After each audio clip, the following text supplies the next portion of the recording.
feels like a trouble day. That's the kind of mood I'm in today. How you doing, Vish? You don't have to answer that.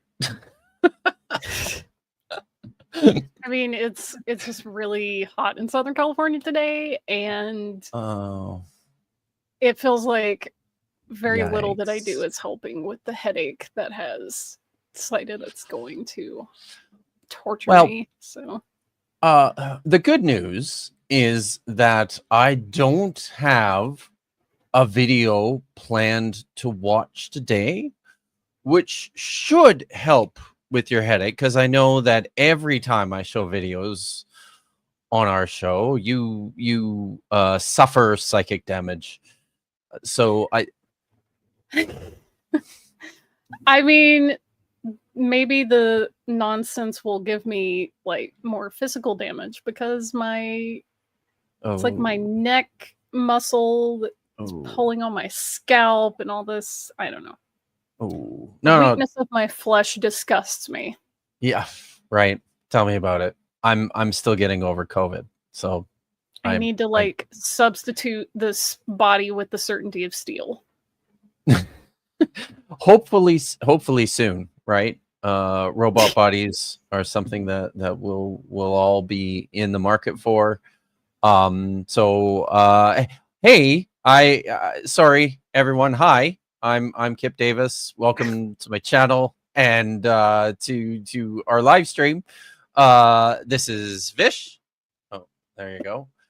And it's Friday, August the 8th, and it's just after 2 in the afternoon out here on the Pacific Coast. And no, was it John who was saying it? No, this isn't this is like the normal time. I'm not streaming early. This is like normally when we go. We've been doing this for quite some time now. It's just that, I guess more recently, and July was a weird month for me, but there was a bunch of budget scripture Saturday episodes in there, coming back tomorrow night, by the way. But maybe starting an hour early. I'm gonna try and move that up a bit, in large part because one of my Eastern time zone co-hosts really does struggle to stay awake. Yeah, stupid globbers. until 2 in the morning. So we'll give him a break. We'll give some of you guys a break, but I also did the Bible Scotch and Scholars stream with my good friend Joel Carrico a few weeks ago, which was so much fun. And I only mention it because we have confirmed the second installment for next weekend, Friday night. Okay. Dr. Joel will be back in this room. And we'll talk about some shit, and we'll see what happens. And we'll drink some. Yes. Swole Carrico. I'm never giving that up, especially now that I know that his wife hates it. I know, right? It's good. Did you see Vish? You probably didn't. But he was on a live stream last night, and he has shaved. So now he has the baby face Swole Carrico. Okay. Looking a little bit more his age, which is much younger than I mean, me. what? He's like my age-ish. I think he's younger than you, I'm pretty sure. Is he? So yeah, he's just he's just a wee guy. I don't know. He's not 40 yet. So as far as I'm aware, okay. Feel free, Joel, to come and correct me on that.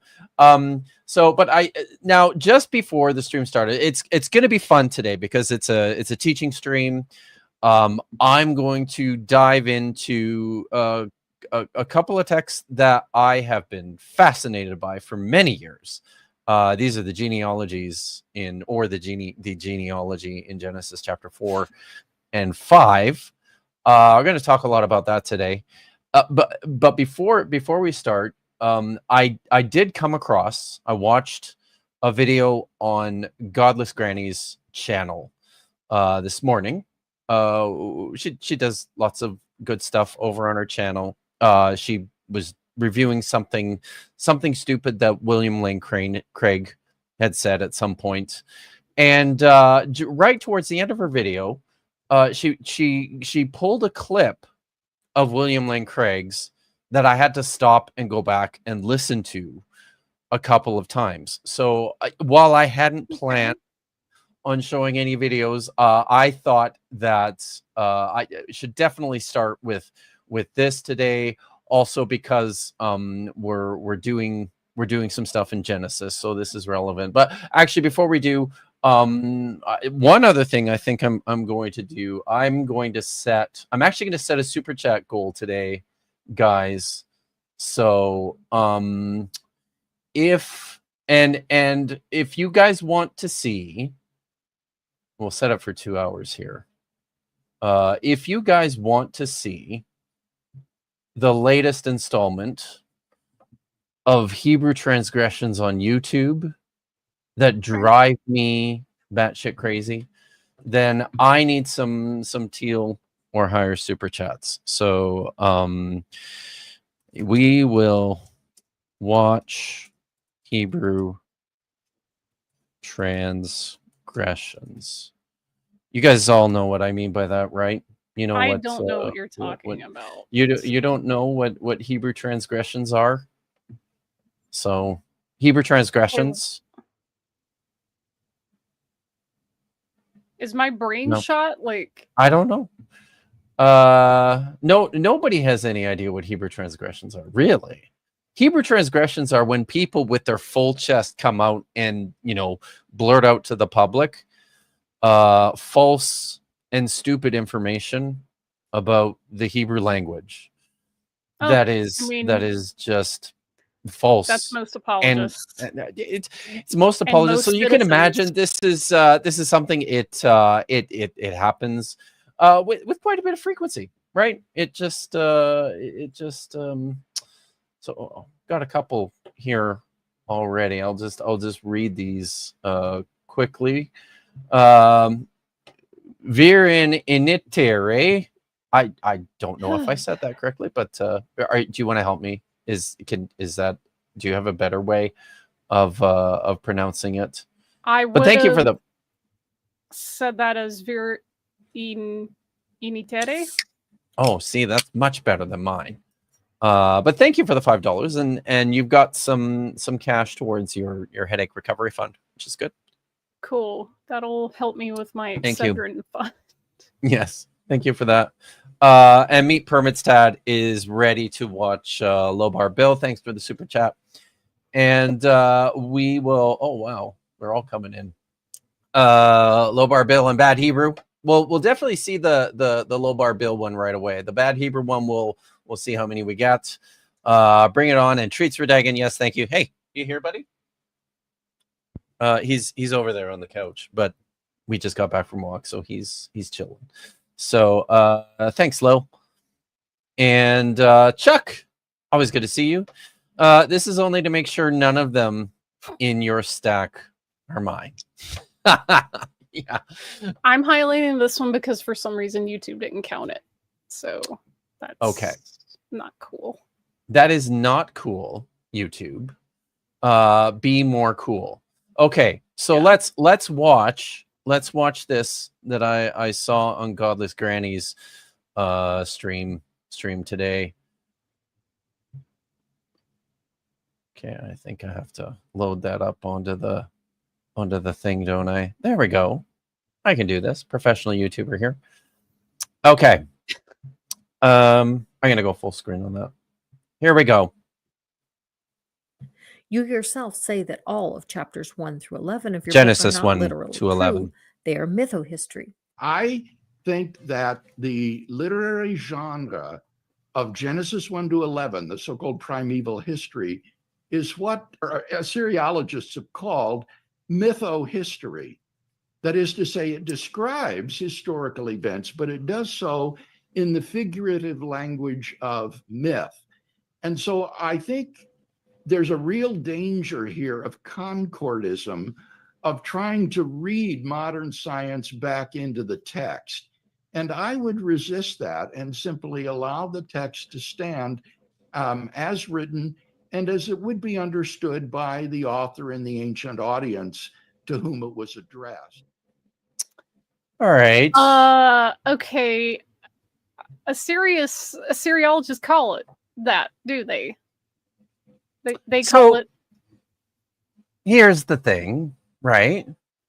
This is why I stopped. I've heard Bill make this claim a number of times before about mytho-history.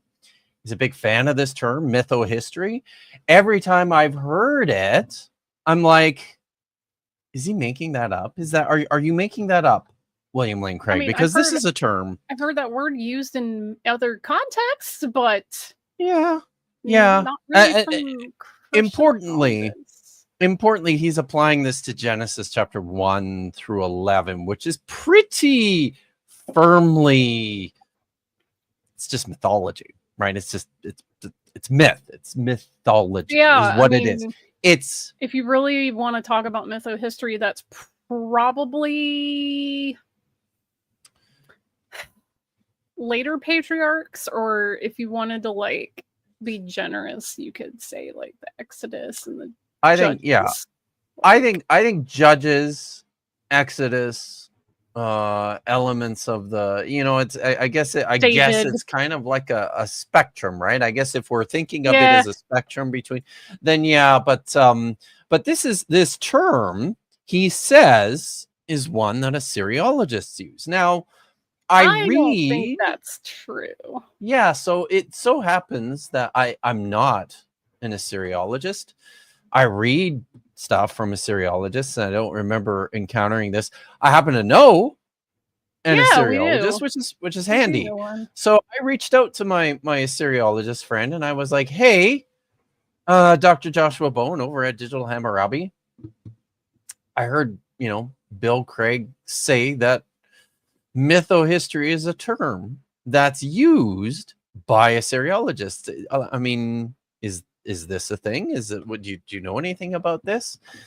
And he managed to dig up a source for me that I'm going to share with you now. He said that first of all, he said, not a term that he ever uses, or that he knows that anybody ever uses. I'm going to zoom in on this. Well, whoops. Okay, I'm going to share it first, but not a term that he uses, or that is typically used by Assyriologists. But then he says, I think it comes from this article by. You're gonna need to zoom in on that like 200%. I will. Okay.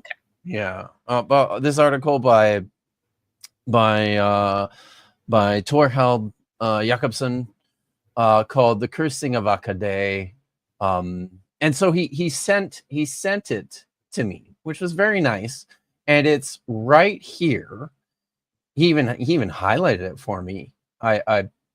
It appears here in the opening paragraph. Shall we read this opening paragraph? The composition, which is here called "The Cursing of Akkad," occupies a position all its own in Sumerian literature as we have it. It is neither myth nor epic, neither hymn nor lament. At best, one might perhaps describe it as an admonitory history, stretching the term history to include mytho-history. So, there it is, mytho-history. Something I want to point out here, Vish, and audience, is that he's applied it to this composition, this Sumerian composition called "The Cursing of Akkad." Yeah, but not like. What does he say about it? It occupies a position all its own in Sumerian literature as we have it. So, Bill Craig, please, for the love of your God, stop using this term I mean, I think I know why.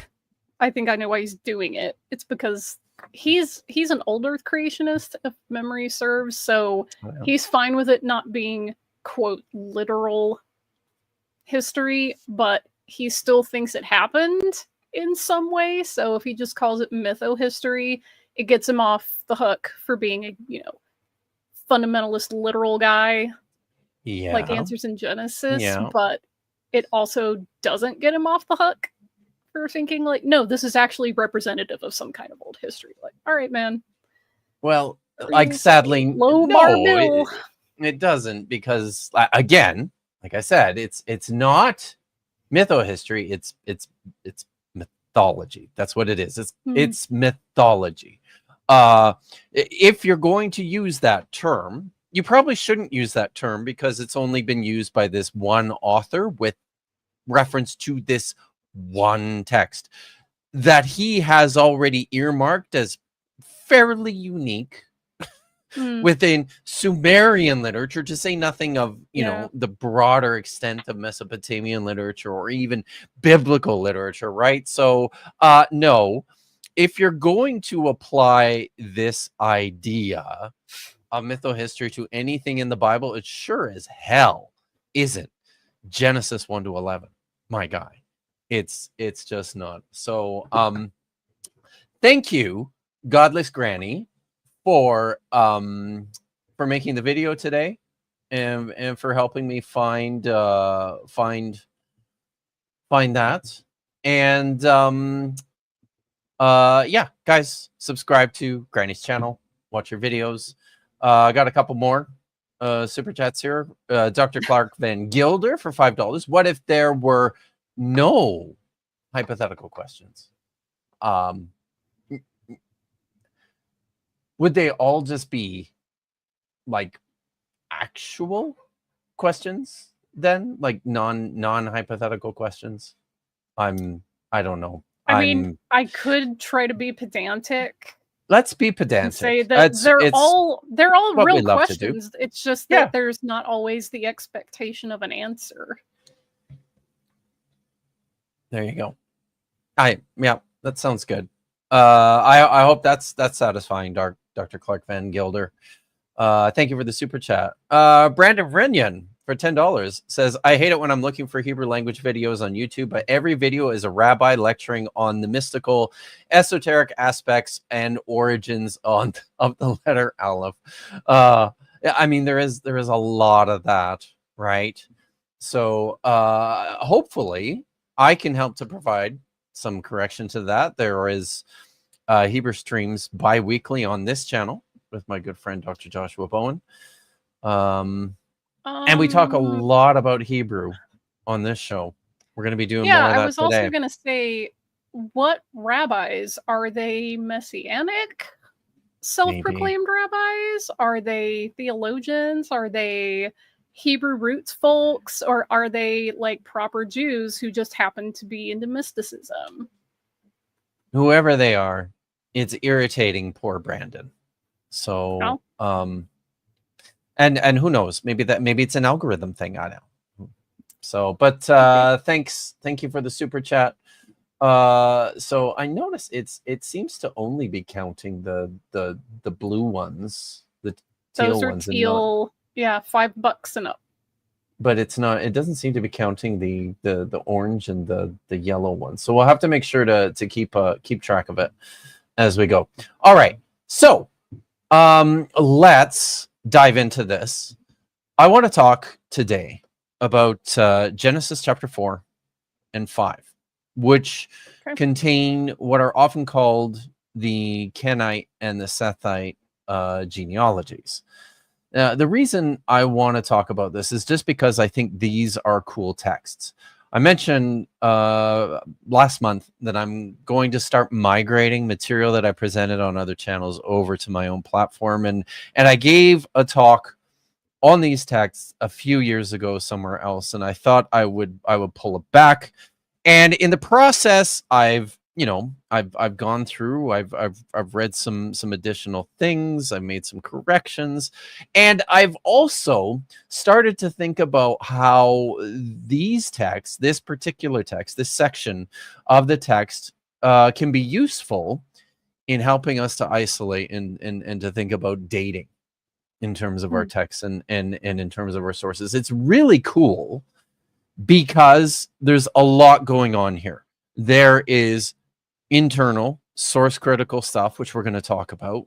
There is external primary source material that these texts are drawing from, which is really interesting and really cool. I'm pretty sure the only reason Dapper Dinosaur showed up today is because I teased the audience with math. I think he's only here to see. Oh, sorry. What? Can you bring that back up? I didn't mean to. Bruh. Sorry. Where did it go? Yeah, the complex number plane, and you won't, almost certainly, because Or I don't know. matrices. I don't know what any of that stuff means. But I'm, like I said, I'm fairly sure the dinosaur is only here to watch me embarrass myself with math. At least they didn't ask you about split ergativity. Right? Yes. Let's all be thankful for that. So, but there's going to be math today, which you know, I know I'm just barely scratching the surface of basic math, but I still find basic math kind of fun. Yeah, and you know, I know that this is really what everybody wants. They're just here. Not everyone can math. That one, there we go. Here to muck him. Yeah. So yes, math, you guys. We'll get to the math. So I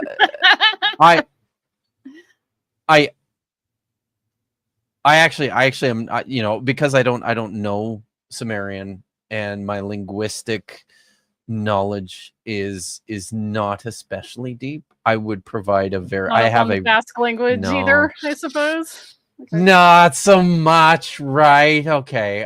Do you wanna bring up the slides, Vish, and we'll start just by reading these texts. All right. So and while you're bringing that up, I thought that the other thing I wanted to say is I think this speaks to questions which I've been thinking about quite a lot more recently, which is, you know, how do we think about the composition of the Pentateuch, the composition of the Torah? What are we doing to date these texts, and why? And I think it's because of people's upbringing that they get this impression that a guy or maybe a small group of guys just sat down and wrote the thing down in one session or a couple sessions, and that is not the way it happened. No. Just seeing a lot of other stuff cropping up more recently that is also saying all of this stuff was written down in the Hellenistic period. So, you know what? The reason why nobody is very satisfied when it comes to answering questions about the composition of the Torah is because this shit is hard. It's super nuanced, and there's a lot of moving parts. So we're going to look at I think I'm going to do some more of this in the near future. Let me know if this is something you're interested in, chat. But I think people would like to see some expanded discussions about the composition of the Torah. What are scholars doing? What are we talking about? How do we, you know, what are some of the elements that scholars are using to date these texts, and why? I thought, you know, for example, I could have my good friend, Dr. Joel Swole Gricko on, back on, to talk about his work in the Septuagint translation of the Covenant Code, which has major implications for how we're dating these texts and why. dating these texts, especially from like an interpretive level. Why on earth are the Hellenistic translators of this text feeling the need to do some of the things that they're doing with the text? So these are the sorts of things that I think we could get into. All hail the golden duck, everyone. Let's have a party until Moses returns. And Wait, let's. Moses is coming back. I guess. Apparently, this is new now, right? I'm okay. new to me, but I can get on board. Canon, I suppose. I can get on board with that if y'all are moving in that direction. I can do this. All right. So let's start by reading the text. We're going to read Genesis chapter 4, starting in I think this is verse 15 or 16. This is after the story of Cain and Abel, which scholars tend to talk about as an independent tradition, and I'll say a little bit more about that as we a bit later. But then after that, we read about Cain leaving the presence of Yahweh, and then we're going to move into looking at what happens in Genesis chapter 5. All right, so I think this is verse 15 or 16. Yahweh put a mark on Cain to prevent anyone who found him from killing him. Then Cain went out from before Yahweh, and he settled in the land of Nod, east of Eden. Cain knew his woman. She became pregnant and gave birth to Enoch. Then he built a city and called that city's name after the name of his son Enoch. And Adad was born to Enoch. And Adad bore Mehujael, and Mehujael born Methuselah, and Methuselah bore Lamech. All right, there we go. Nice. So, moving on. Lamech took for himself 2 women. The name of the first was Adah, and the name of the second Zillah. Adah gave birth to Yaval. He was the father of those who live in tents, and it literally says who live in tents and livestock. It's probably live in tents and among livestock. These are nomadic tent dwellers who raise animals, right? What's the Hebrew word there for in? Oh, I don't have it. Like, is it just a prefix? Oh, it's a prefix bat, but it's only attached to ohel, right? Okay. So yeah. And the name of his brother was Yuval. He was the father of all those who master the lyre and the flute. But Selah also gave birth to Tubal-Cain, who forged all manner of copper and iron wares. The sister of Tubal-Cain was Naamah. All right. Okay. What's next? Then Lamech said to his women, "Listen to my voice, women of Lamech. Pay attention to what I am saying. I have killed a man for injuring me." He was channeling some serious Bohemian Rhapsody here. I have killed a man for injuring me, a boy for a wound. The word there is yeled, by the way, which is youngin. That's right. If Cain is avenged 7 times, then Lamech 77 times. But yes, folks, that's where the band Avenged Sevenfold took their name. Nice. That's probably, I don't know if it's this text in particular, but there's Jesus talks about 70 times 7. Forgiving. There's 7 times. Yeah. There's a Christian band, a really good Christian band from the 90s and the aughts, by the name of the 77s. Really good alternative band. And they might have pulled their name from here, but I digress. So we're moving back. That's the story of Cain, who was the forebear of Lamech. All kindred. Yes. Moving on. But Adam again knew his woman, and she gave birth to a son. She called his name Seth, because God has provided for me, using the verb there. Provided is the verb seat, which means to set or put her place. He has provided for me another descendant. That's the word zera, which is also seed. Often translated as seed, instead of Hevel. because Cain killed him. And to Seth was also born a son, and he called his name Enosh. Then he began to call on the name of the Lord. Now, is that a collective? Does that mean that everybody began to call on the name of the Lord? Is this restricted just to Seth, or is this with reference just to Enosh? Not clear, ambiguous. So that's Genesis chapter 4, and you'll see the Kenite genealogy there. It's very brief. It takes place in all of 2 verses there, where it basically lists the descendants of Cain through to Lamech. Okay, moving on to Genesis chapter 5. This is the scroll of the lineage of Adam. On the day of God's creation of Adam, in the image of God, he made them, male and female, he created them, and he blessed them. He called their name Adam on the day of their creation.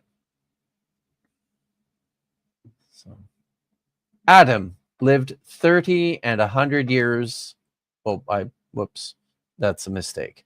Adam lived 30 and 100 years, and he bore in his image, like his own form, that Selim and Demut, and he called his name Seth.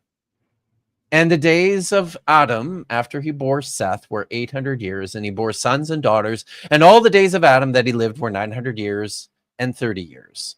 Then he died. And it's going to go on like this for a bit. Then Seth lived 5 years and 100 years, and he bore Enosh. Seth lived after his bearing Enosh 7 years and 800 years, and he bore sons and daughters. And all the days of Seth were 12 years and 900 years. Then he died. Then Enosh lived 90 years, and he bore Kenan. Enosh lived after his bearing Kenan 15 years and 800 years, and he bore sons and daughters. And all the days of Enosh were 15 years and 900 years. Then he died. Then Kenan lived 70 years, and he bore Mahalalel. There we go. Kenan lived after his bearing Mahalalel 40 years and 800 years, and he bore sons and daughters. And all the days of Kenan were 10 years and 900 years. Then he died.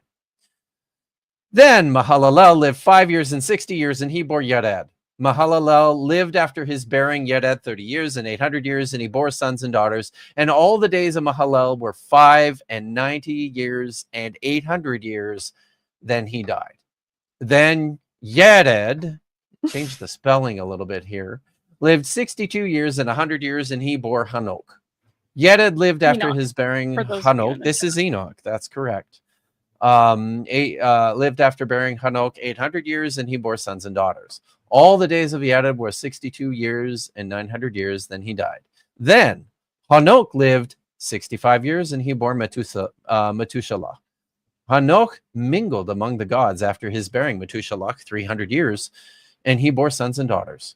All the days of Hanok were 65 years and 300 years. Hanok mingled among the gods, and then he was gone because God took him.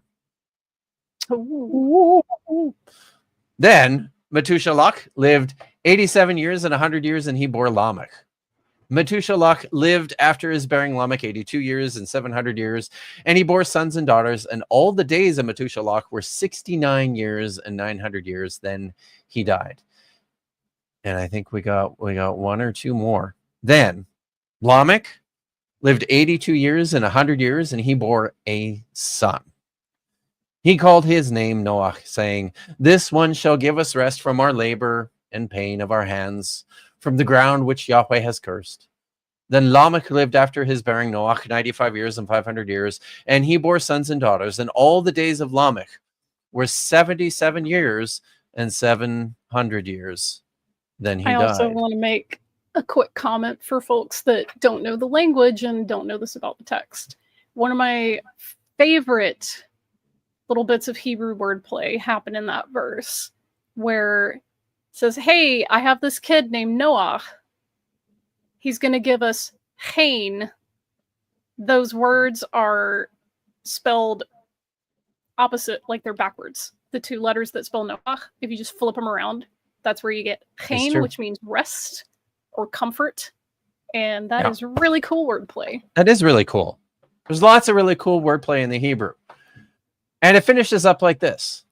Then Noach was a son of 500 years, and Noach bore Shem, Ham, and Japheth. Now, just looking at these two texts together, it seems clear on a couple of points that the compiler of this text of Genesis, as he's stitching his sources together, wants the reader to understand that there is a lineage of Cain and that there is a lineage of Seth. And the other interesting thing you might notice about these two lineages, the first very briefly outlined in Genesis chapter 4, the second in much more excruciating detail in Genesis chapter 5, something that you might have picked up on, chat, folks, is maybe some repetition in a number of the names that appear in these two texts.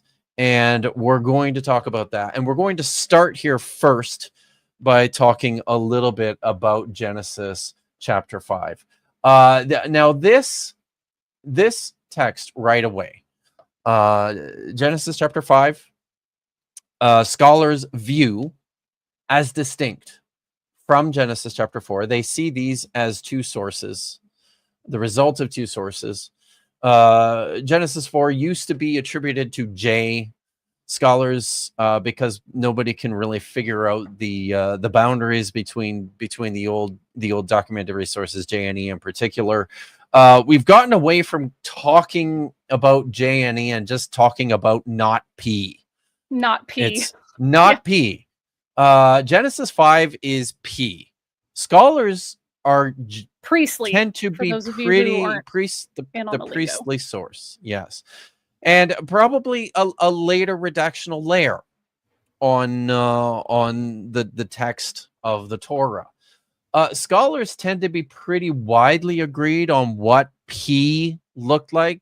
Some of the boundaries between text and P are a little fuzzy, but lots of people have a fair bit of agreement on what P looked like, in large part because you can reconstruct a running narrative of P, and you can do so through the recognition of a lot of features that P has that are distinct to this layer of writing. And you probably picked up on one of these, and that is the formulaic repetition throughout this genealogy. He says in every one of the, and to be honest, as I was translating this particular text, super easy, because basically I just have to go through and translate the first little bit, and I literally just cut and pasted my translation for everything else. And all I had to change was the years and the names. Pretty much that's it, because of this ongoing repetition of these phrases, right? Like Vaihi so and so, he was this patriarch X was X number of years old, Violade, and he gave birth, is repeated for every single one of the patriarchs.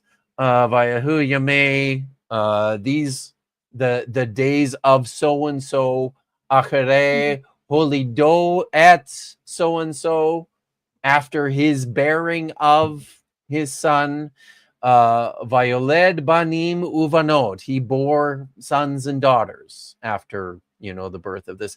It's all repeated. It's all like meticulous in terms of its formulation. So that is one of these hallmarks of Genesis 5 that keys scholars in to go, this is P. This is the priestly source. It's written all over it. This is what the priestly writer does. The priestly writer does this sort of thing. Hit the button. What do I have next there?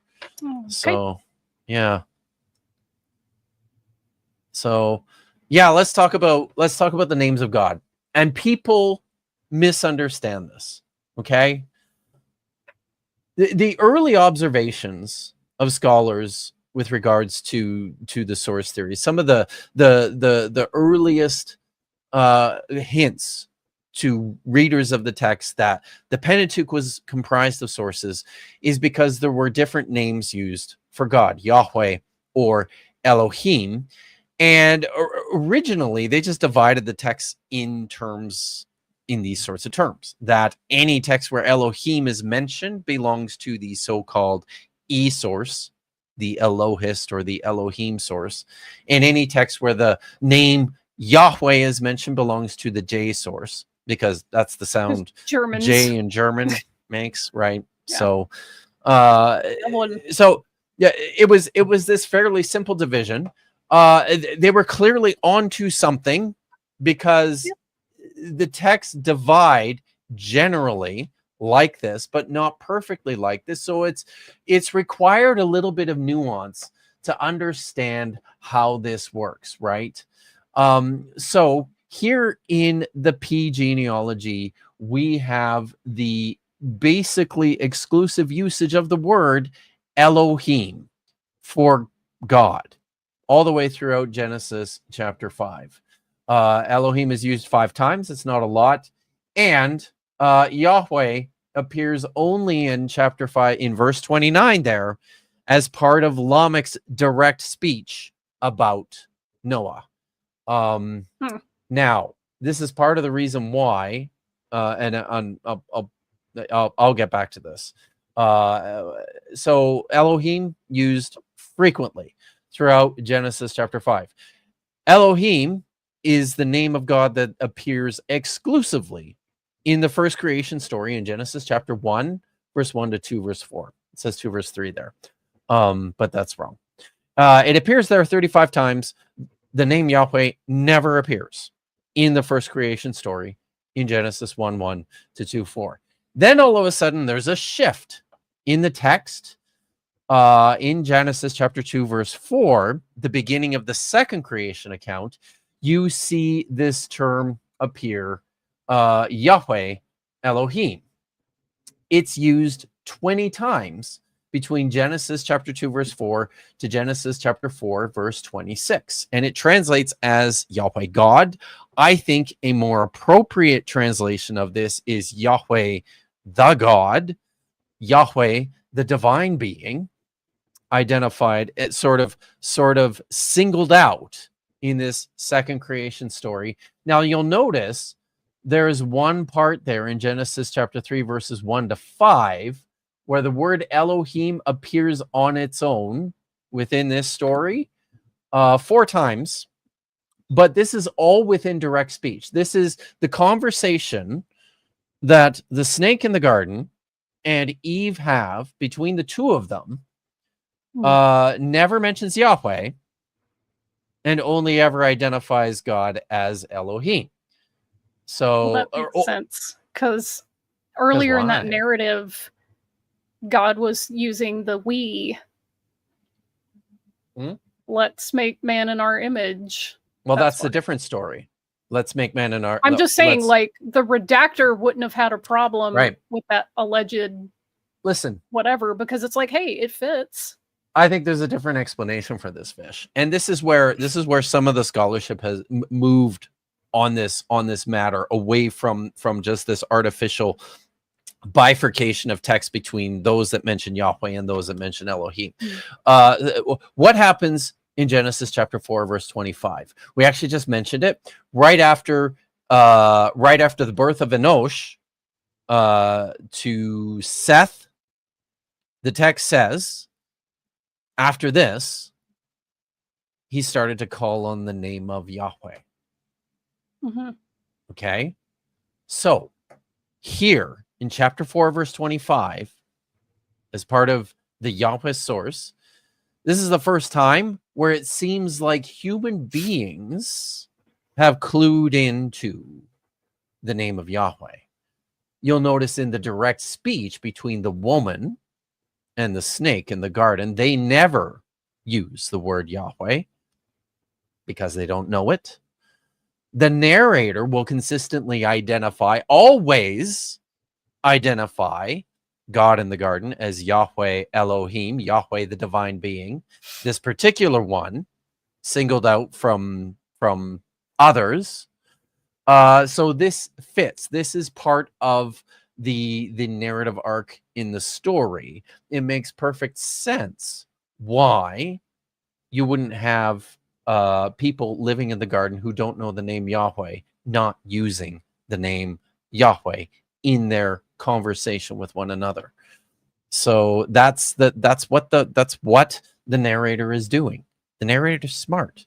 He's not a I dummy. like my literary explanation a little more because it harmonizes the two in a way literarily that I think is clever. Like, yay, has the divine council really said that you shouldn't That's eat pretty good too. I like that too. thing? And then it's like, you know, they leave the garden and it's like, well, we're not talking to the whole divine council anymore. We're just talking to this one God. Yeah. So, No, yeah. that works. That works as well. I think they can work together. So it's ¿Por qué no los dos? yes, sir. Moving on.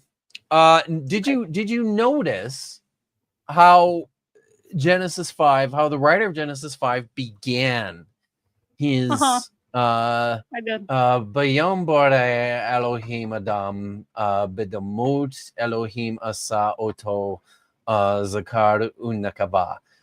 In the day God created the man, in the image of God he made him, male and female.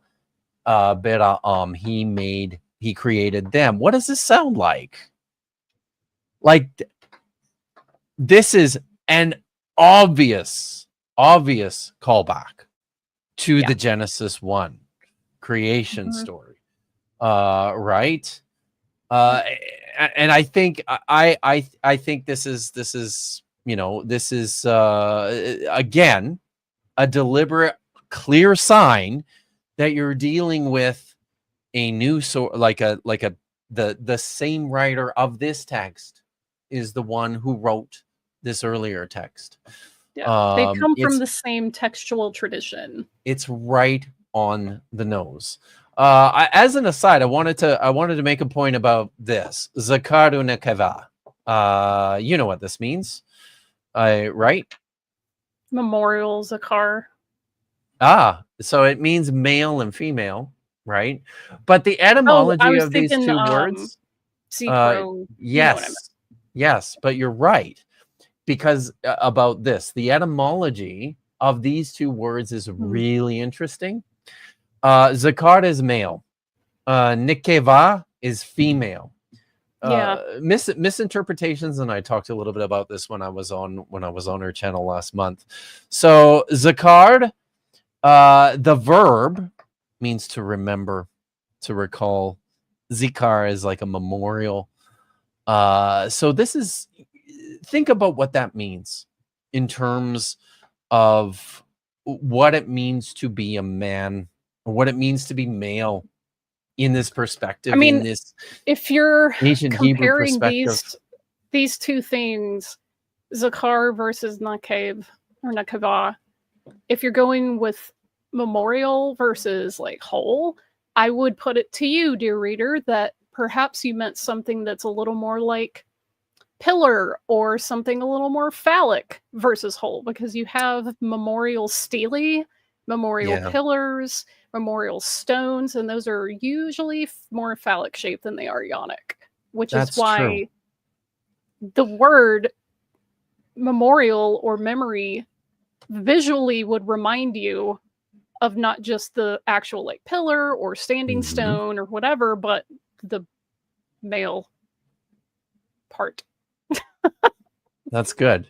You also playing into that, the creation of the human in the image of God and in his likeness. This is evoking images of memorials, of statues, of victory stealing. I actually talk about in my book coming next week. I talk about the relationship of victory stele to this expression that appears in the first creation story. The other thing I want to point out here too is there is an ongoing concern throughout the Hebrew narratives for men, for the patriarchs, to pass on their own names. They are creating memorials through their own offspring. So yeah, all of this stuff it's potentially phallic. Put signs in the restrooms. Standing stone and chasm. Yeah. Stone stone Phallic and vaginas, yonic, baby. I believe is what they call them on Bad Science Sunday. Man, that comes I from think I got that Roger's right. channel that he Mhm. thinks he sees body parts and dragons and stuff in all the rocks. It's ridiculous. It's awesome. It's awesome. Mud Come Fossil on. University. It's so Right. dumb. Yes, but awesome. So that's Zakar. What about Nekeva? It means the masculine form of this means whole, right? This is the feminine form. The feminine form just means female. The masculine form means whole, but some of the verbs mean like to drill a hole, to bore through. Mm-hmm. Interestingly, the Akkadian cognate of this verb means to deflower. So I've seen some feminist theologians talk about this term pretty crassly as, holes are those that need to be filled. And that's kind of the mindset. Yeah, that's very very crass, but I think it does fit with the time period and how they would have understood the roles of the man and the woman and things like that. So yeah, as distasteful as it is to me as a modern person, I do see that tracks with it's the direction of this literature. This is where it's coming from, right? Okay, let's on this point here of some of the features of this text. Let's look at in Genesis chapter 5 verse 29. This is the speech that Lamech gives after the birth of his son Noah.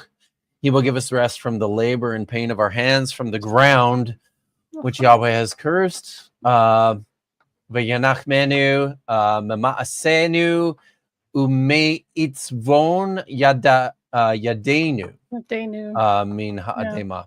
So this word itzvon, which I have translated as pain.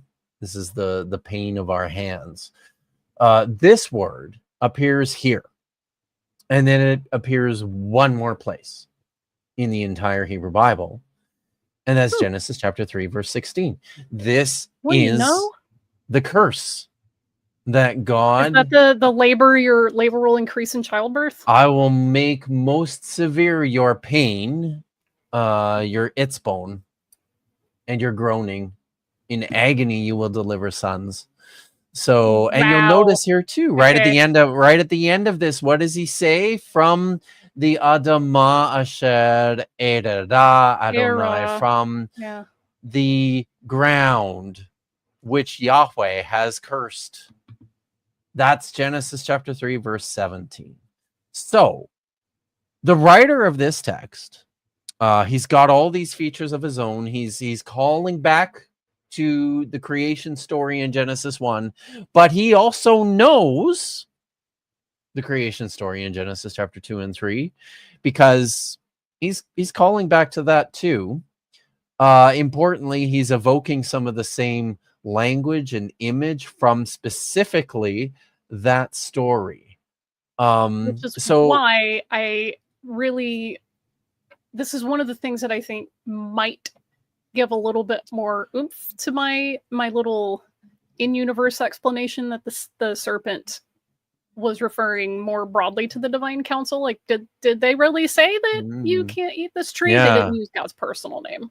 Because like later on, this author, redactor, whoever in Genesis 5 goes on to say, and then they called on the name of specifically as like a way to make a point. So, singled out, separate. Yeah, exactly. No, that's good. Like, I like that. Hey, maybe when God was walking in the garden with them and, kicks them out, they can't access maybe the whole divine council anymore. And Yahweh's like, all right, I'm going with y'all. I don't know. Right. Yeah. It might be something ancient gods did. Like, hey, let's take a trip. Get in the car. Planes, trains, and automobiles, baby. It's true. Yeah. So before we move on, we'll talk about Enoch here in a minute. I just want to set this up. Okay. Genesis chapter 5, this genealogy in Genesis chapter 5, even though it's setting itself apart from the Cain, the Cain from the descendants of Cain, even though this is setting up a different line, the line of Seth, there's no question that this genealogy is reading the Cain genealogy and basically drawing his own material from it. There's a ton of intertextuality at play here, and we'll talk about Enoch in a second here. I'm just going to get to some of these super chats. I don't know. We've gone an hour, and we're not even halfway there. I don't think people are all that excited about seeing the Hebrew Transgressions video, but we'll see. Meat Permits Tad, thank you for the $5. Of course, Moses is coming back. He needs to continue to let his people rock. Yes, he does. Thank you for the It'd be a lot cooler if Moses was rocking without. Yeah, we know. It's generative true. AI. That's fine. Okay. Archival Blob, thank you for the 50 Swedish kroners. I wish hatikva to all my Toledot. Very nice. We love you too, buddy. So thank you for the super chat. And Deviant Outcast, also for 50 more sex. 50 Swedish, 50 more sex. We love your sex, Deviant Outcast and Archival Blob. He walked among the gods, then he died. So this is taking place in the realm that is not Earth nor in the underworld, but the text doesn't actually say that. It says he walked among the gods. They were, but also I gotta say the text doesn't say that. The text says he walked among the gods, and then he was gone because God took poof. Yeah, poof, like that. So, and maybe Eden was like their party resort. And he got to like go chill in the party resort, and then Adam and Eve didn't. It's like your key card doesn't work anymore. It's good. So a very important part of this genealogy in Genesis chapter 5 is Enoch. Enoch is the seventh from Adam, quite famously. Enoch in the Genesis 5 genealogy lives for 365 years. Now, significantly, this number is notable because this is the number of days that appear in a solar calendar, traditionally, even though it's not quite. All solar calendars are 364 days plus whatever you need to tack on in order to get your calendar back in balance. And we're going to talk about... Yeah. There's different ways to do it. We're going to talk about it. So 365... I'm going to put it to you that one of the key features of this genealogy that appears in Genesis chapter 5 is its preference for the solar calendar, and we're going to see this play out in what he's doing with his calculation of time. Yeah. What was your mindset translating halech as mingled versus walk? Do you? How's your? Can you parse vahit halech? Do you know what that verb form is offhand? I mean, it's a hit. It's hit. Yeah, that's yeah. Okay, that's important. I gotcha. It's really important. So this expression here appears. It's repeated in verse 22 and 24, Vayet halech Hanok et ha Elohim.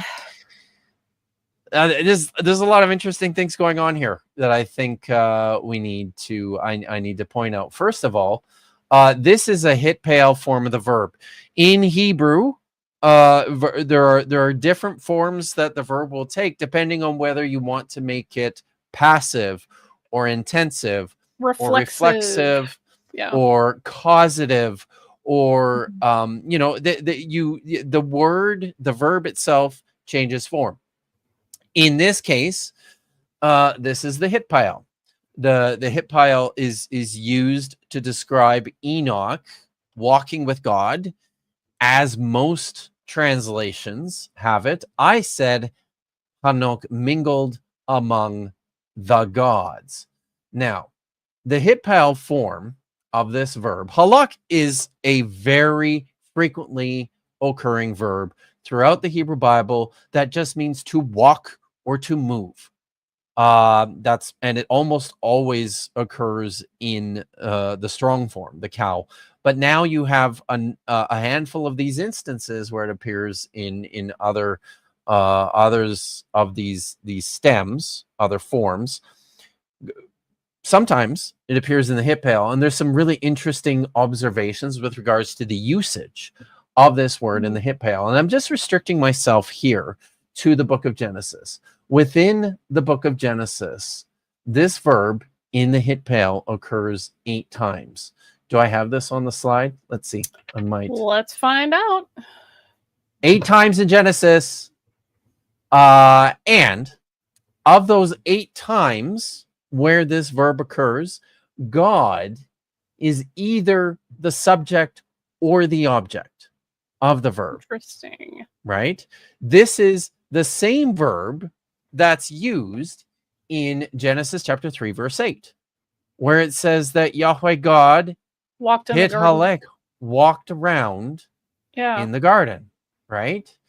Now, there is only 3 occurrences of the hit pa'al of halak in all of the rest of the legal material from Exodus through to the end of Deuteronomy.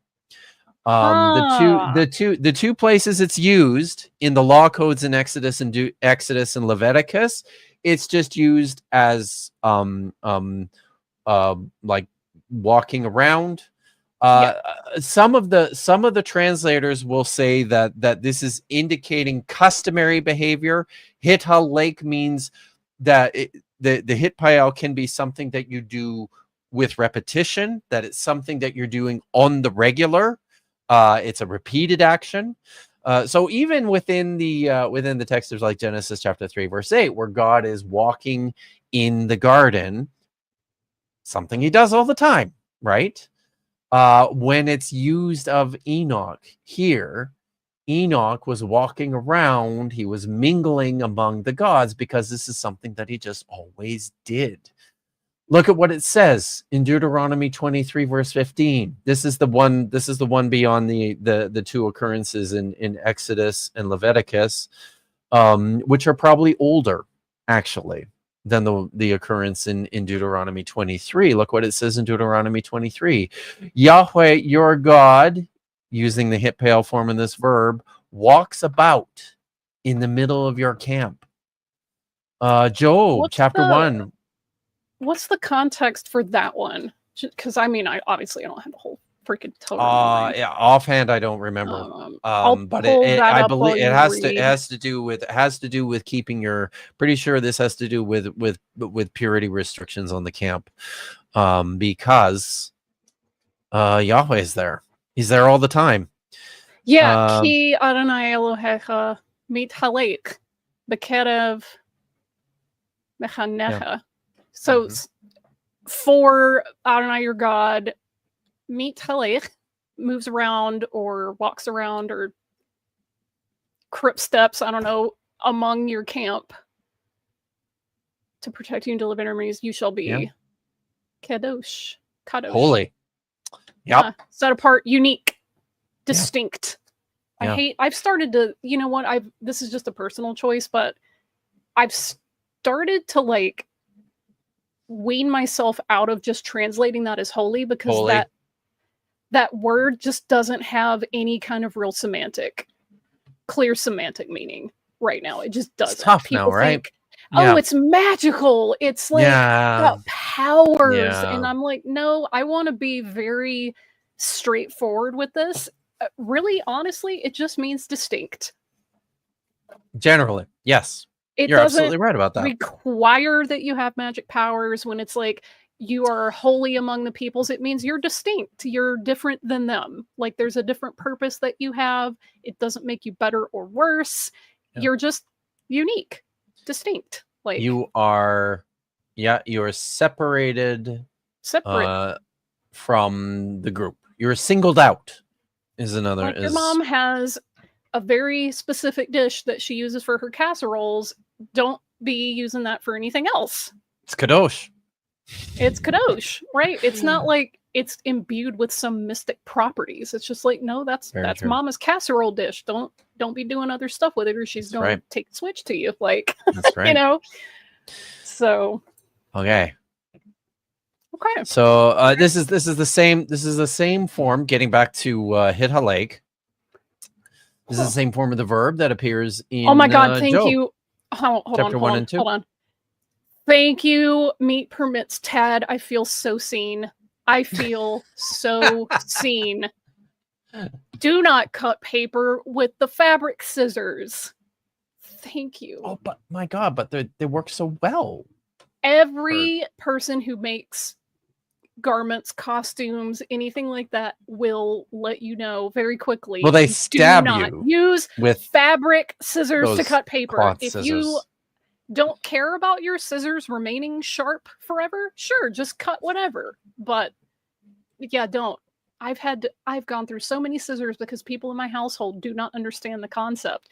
I have specifically tied a ribbon or put little things on these scissors so you will not use them for things that aren't fabric. And wouldn't you know it, they'll cut the plastic rings on like can holders, or they'll like cut papers, and I'm like, oh, why are my scissors blunt? People were using them for a purpose that was not kadosh. Oh dear, not kadosh. What's the word for common? Yeah. Whole. Whole. Yeah. Common. All right. So getting back to Hithalek, this is the same form of the verb that's used in Job chapter 1 and chapter 2 to describe Satan roving around the earth and walking about it. It's what he customarily does. It's what he normally does. So the fact that Hithalek is used here in this description of Enoch is significant. It's important. This is a signal for some sort of divine activity, something it's not just customary, but it's also something that gods do. It's something to do with gods. It's also used in Genesis chapter 6 to describe Noah. Noah and Enoch are the only ones who are described as Hithalek, with God, the ones walking about with God. Oh, don't go there yet, Vish. Go back. We're not there yet. I don't know where your slides end. Sorry. I don't know if there's another thing below this. Okay. Oh, gosh. Sorry. I have one more thing here to mention. Elohim here appears with the definite article. Ha Elohim. Now, very interestingly, I have a tendency, and it's artificial, I admit it, but I think it's useful.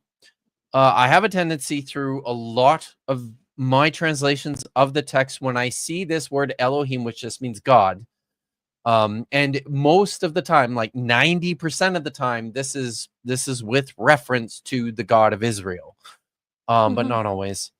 I have a tendency when I see it with the definite article to instinctively want to turn that into a plural.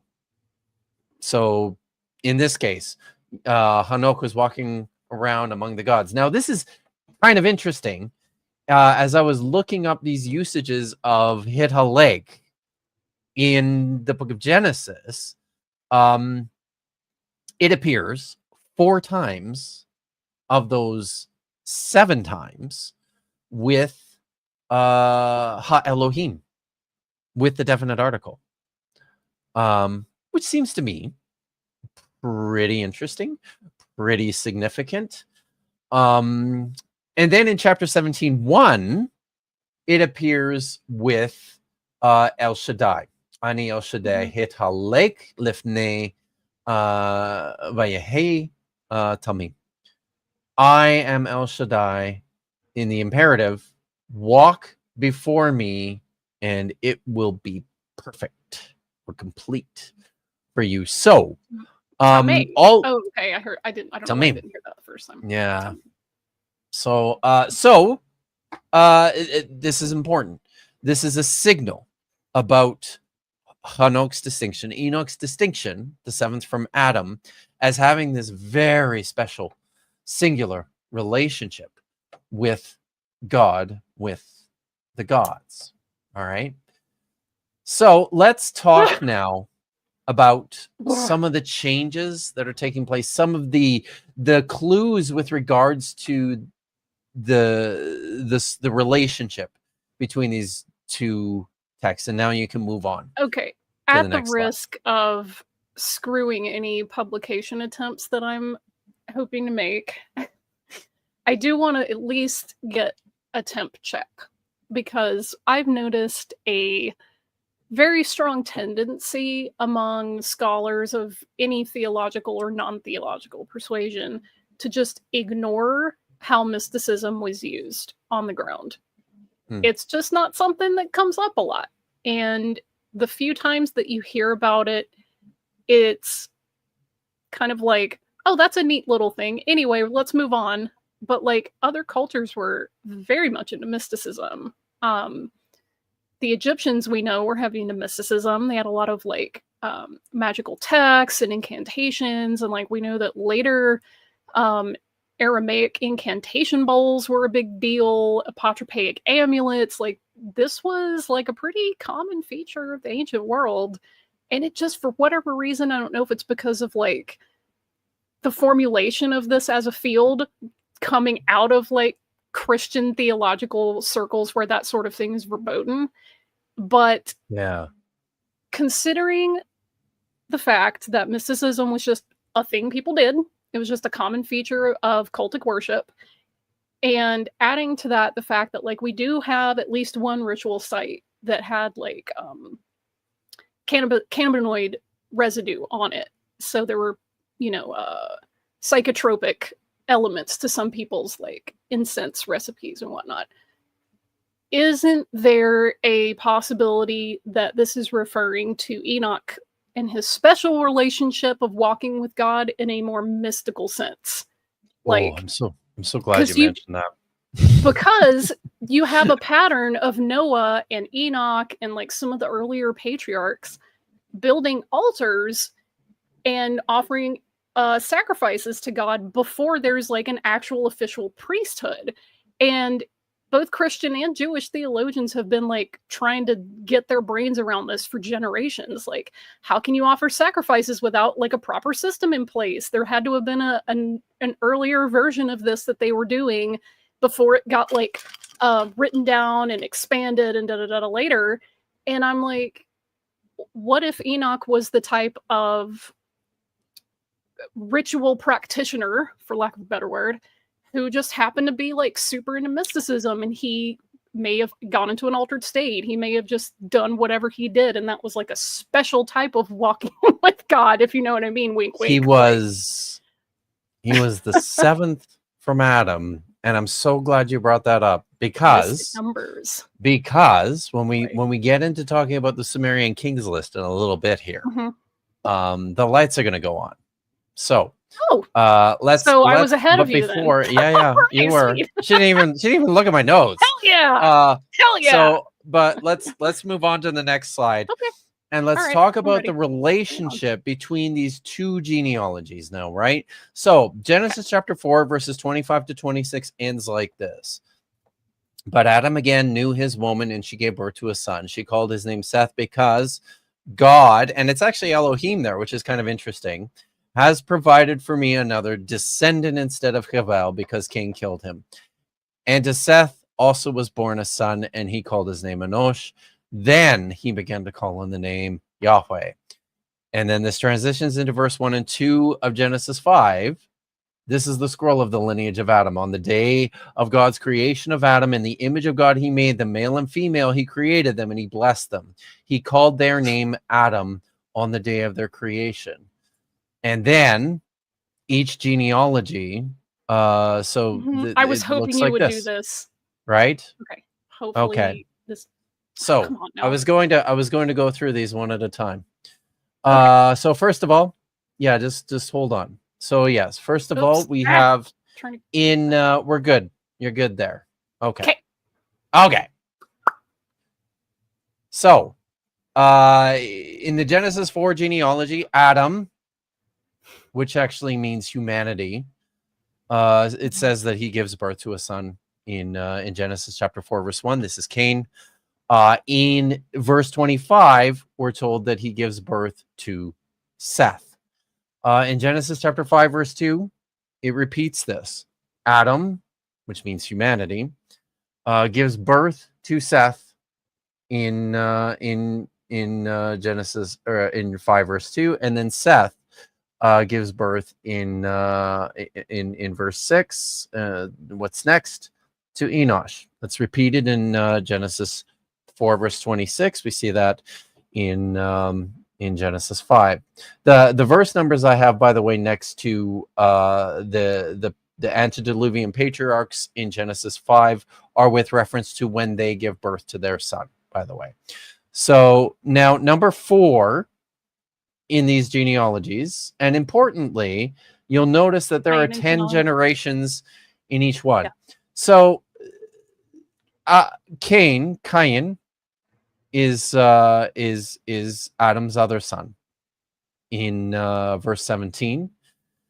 In Genesis chapter 5, it looks awfully similar. Instead of Cain, it's Canaan. Now, this is not Canaan. That's a different word altogether. It's spelled completely differently. The son of Ham. No, that's not that. This is Canaan. And this is the one and only time, really, that we hear of Canaan are in these genealogies as the son of Enoch. Another one of my peculiarities is I really wish people would be a little closer in their, like, when they do Hebrew orthography, it's like you get Kof spelled with a C and with a K. Why don't you just use I hate Q? that. That's the closest analog letter. Like, just use it. It will help people. I promise. Like, God, except I will point out, interestingly, that in every Hebrew transliteration of my name, it's spelled with a Q. Interesting. So, right? Anyways, the 5th. I mean, it's also like there's no logical reason to make the first syllable of your name guttural. So I can see exactly the clip there. Yeah. So the 5th generation from Adam in Genesis chapter 4 is Enoch, which is interesting. It's not Enoch in Genesis chapter 5. It's Mahalalel, verse 15 there. Number 6, we have Edad in verse 18, and Yared in Genesis 5. There's a one-letter difference here between these figures. And then number 7, we have Mehuyael. And it's like it's almost also completely flipped. Look at that, right? That. There's some text. There's something weird going on with the text in Genesis chapter 4 too. You might have heard it when I read it the first time. He's called Mehuyael the first time, but then he's called Mehiyael the second time.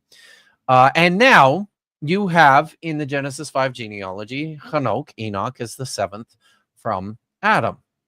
Number 8 is Methuselah in Genesis chapter 4, Methuselah.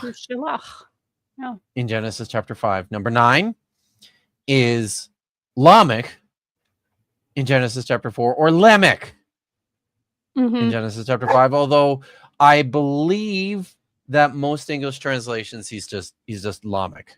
It's just Lamech chapter 5. Yeah. Just Lamech both times. And then in the 10th generation we have the 3 sons of Lamech. There's daughters too. I probably should have included them. Yaval, Yuval, and Tuval Cain in Genesis chapter 4. And in Genesis chapter 5, we have Noah. But who has 3 sons named Ham, Shem, Japheth. Oh, very good.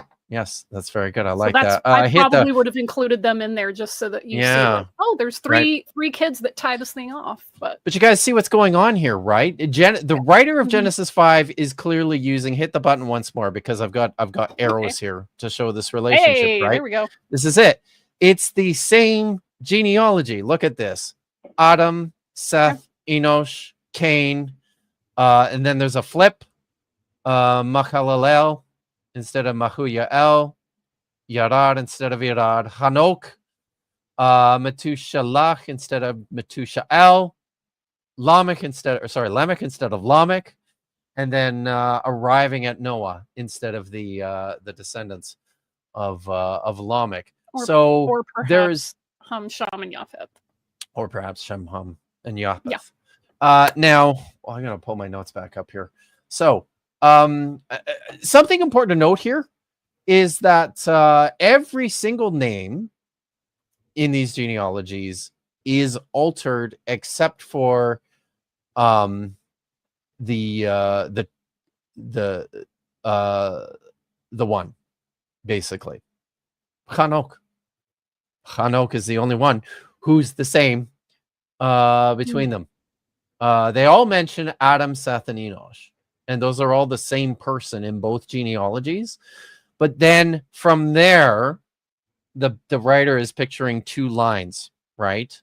But just basically cribbing the genealogy in Genesis chapter 4 to create his line of Seth in Genesis chapter 5.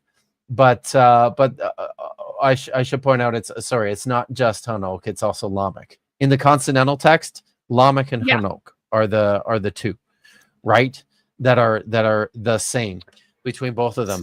And I'm going to It's like listening to your grandma tell a story about like her siblings or her grandbabies or something, and then you listen to her son or someone else in the family and they tell it and it's close, but it's not exactly the same order.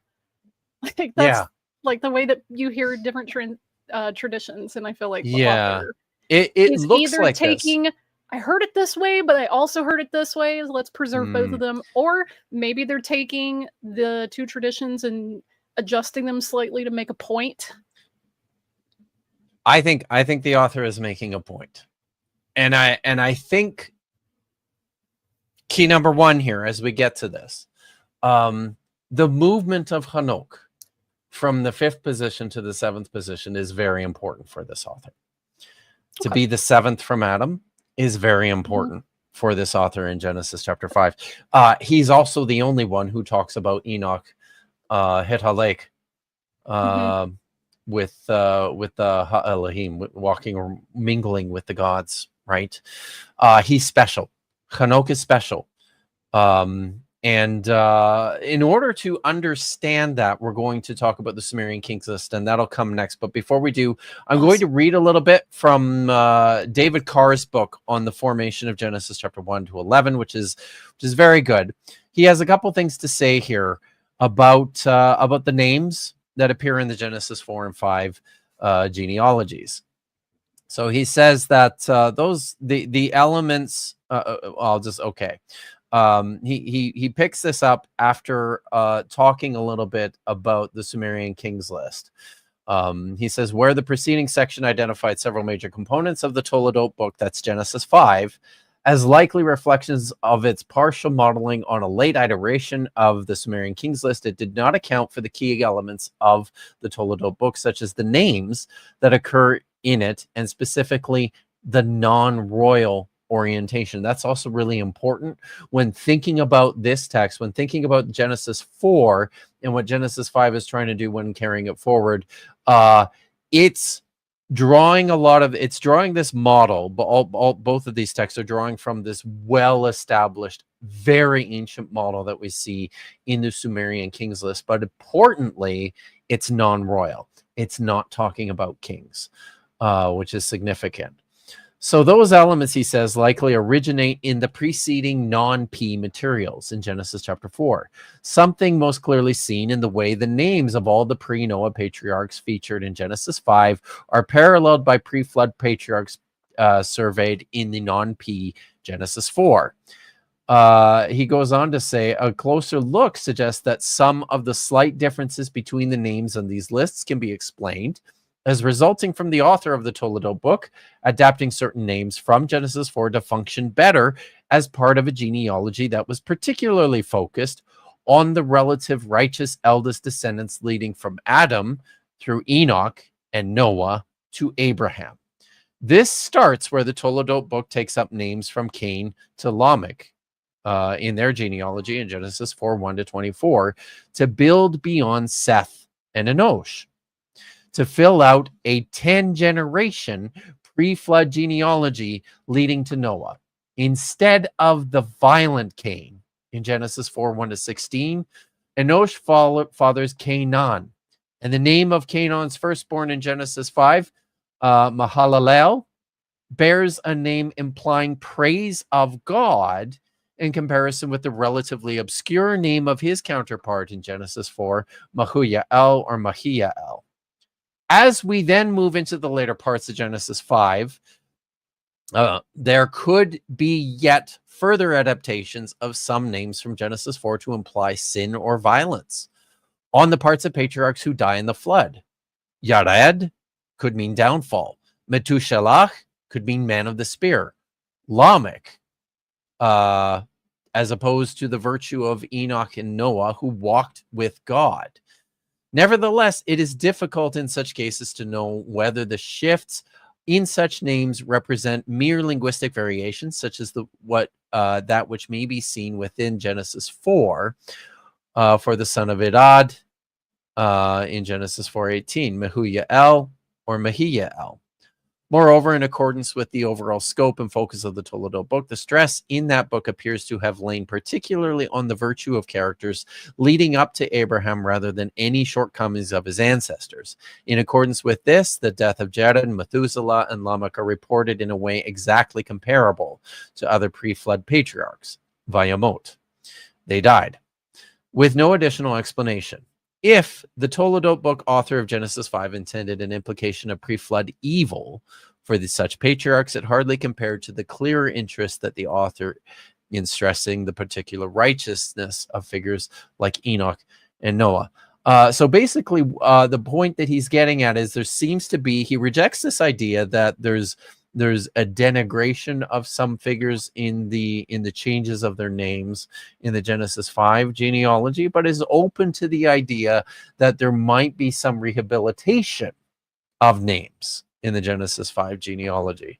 But all that to say, there is an important relationship between these two texts. Like I said, Genesis 5 is cribbing from Genesis 4, but behind all of them is this text called the Sumerian Kings List. And you can go to the next slide.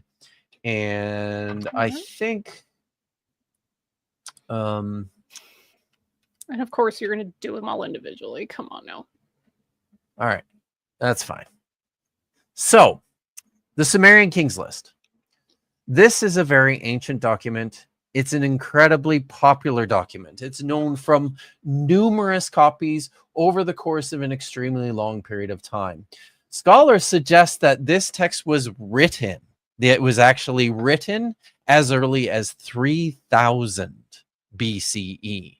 It's super damn old. The very interesting thing about the Sumerian Kings List is its appropriation. It's a list of the rules of various Mesopotamian kings in the antediluvian period, and then transitioning into the post-diluvian period and up to what we assume to be the present day when the text was actually written, as a way to establish the legitimacy and the antiquity of these kings. And the original was then picked up and repeated, and not just, within among the Sumerians. It was picked up by the Assyrians. It was picked up by the Babylonians. We have copies of the Sumerian kings list all the way into the 2nd century BCE. So, and we're going to talk about this one in particular. Now, let me pull up my notes here again. Yeah, there is a standard version, which we know mostly from the Weld-Blundell prism, which dates to about 1800 BCE. And in the standard version, there are 8 preserved names. There are 8 antediluvian kings. However, the oldest fragment of the Sumerian kings list dates back to 2000 BCE in a text known as WB62, which actually preserves 10 names. So this 10 generation of antediluvian kings is extremely ancient. Perhaps it's original. Even though the so-called standard version, and it's called the standard version because most of the copies tend to follow this form, particularly through the Assyrian and the Babylonian period, they preserve only 8 antediluvian kings. Now, you will notice that one of the key features of the Sumerian kings list is that it attributes extremely old, long ages to these individual kings. Alumim in the original reigned for 28,800 years, Alaugar for 36,000 years, and Men-Luana for 43,200 years, and so on and so forth. At this point, I'm going to draw attention to the version that was copied by Berosus, who was a Babylonian priest who took it upon himself to write down a history of Babylon in Greek in 280 BCE. So he has his own version of the Sumerian kings list, and it's very, very interesting. One of the interesting things about it is that he has retained this feature of 10 antediluvian kings. And you'll also notice on the right-hand side there that he has adjusted the reign lengths of these figures. Now, Alumim ruled for 36,000 years, Alaugar for only 10,800 years, and Men-Luana for 46,800 years, and so on and so forth. So, what is going on with this text? Why does it attribute these exceptionally long ages to these figures? Well, for a long time, scholars have noticed that, in particular, within ancient Mesopotamian texts and calendars and horoscopes, they employ sexagesimal as opposed to decimal math, which is basically base 6 math as opposed to base 10 math. If you hit the button, you'll see what this means for a text like this. You'll notice that within the Sumerian kings list, virtually every single one of the ages of these figures is divisible by 60 squared with some potential adjustments on each one. This is important for this writer. Hit the button again here. So, oh yeah, this is where I need to talk about Enmen-Durana, who's also known as Enmen-Duranki. You will notice that the 7th antediluvian king from the beginning of the Sumerian kings list is this figure, Enmen-Durana. He's also the 7th in the standard version. As far as I am aware, this is a consistent feature in almost all of the copies of the Sumerian kings list.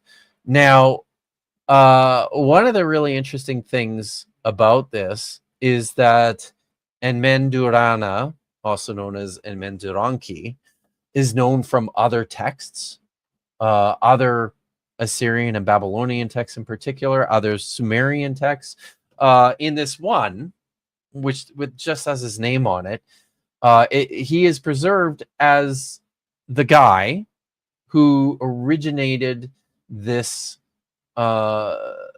these techniques for divination. Look at what it says here. This is from Enmeduranki, column 1, line 16 through 39.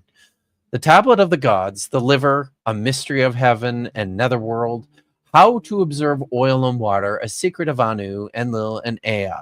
That with commentary. Enuma Anu in Leo, how to make multiplication. The learned savant who guards the secrets of the great gods will bind by oath before Shamash and Adad, the tablet and stylus, the son of whom he loves, and will teach him. When a diviner and expert in oil of abiding descent, offshoot of Enmenduranki, king of Sipar, who set up the holy bowl, holds the cedar, benediction priest of the king, long-haired priest of Shamash, a creature of Ninersag, begotten by a reverend of pure descent. He himself, being without defect in body and limbs, may approach the presence of Shamash and Adad, where the inspection and oracle. Now, this is the seventh from this is what you said earlier, right? Man, About that's cool. So Enmendurana is special. Enmendurana is renowned as a figure within Sumerian and Babylonian literature as the king who had this intense, intimate relationship with the gods. He was one who practiced and invented divination techniques for use in rituals with the gods.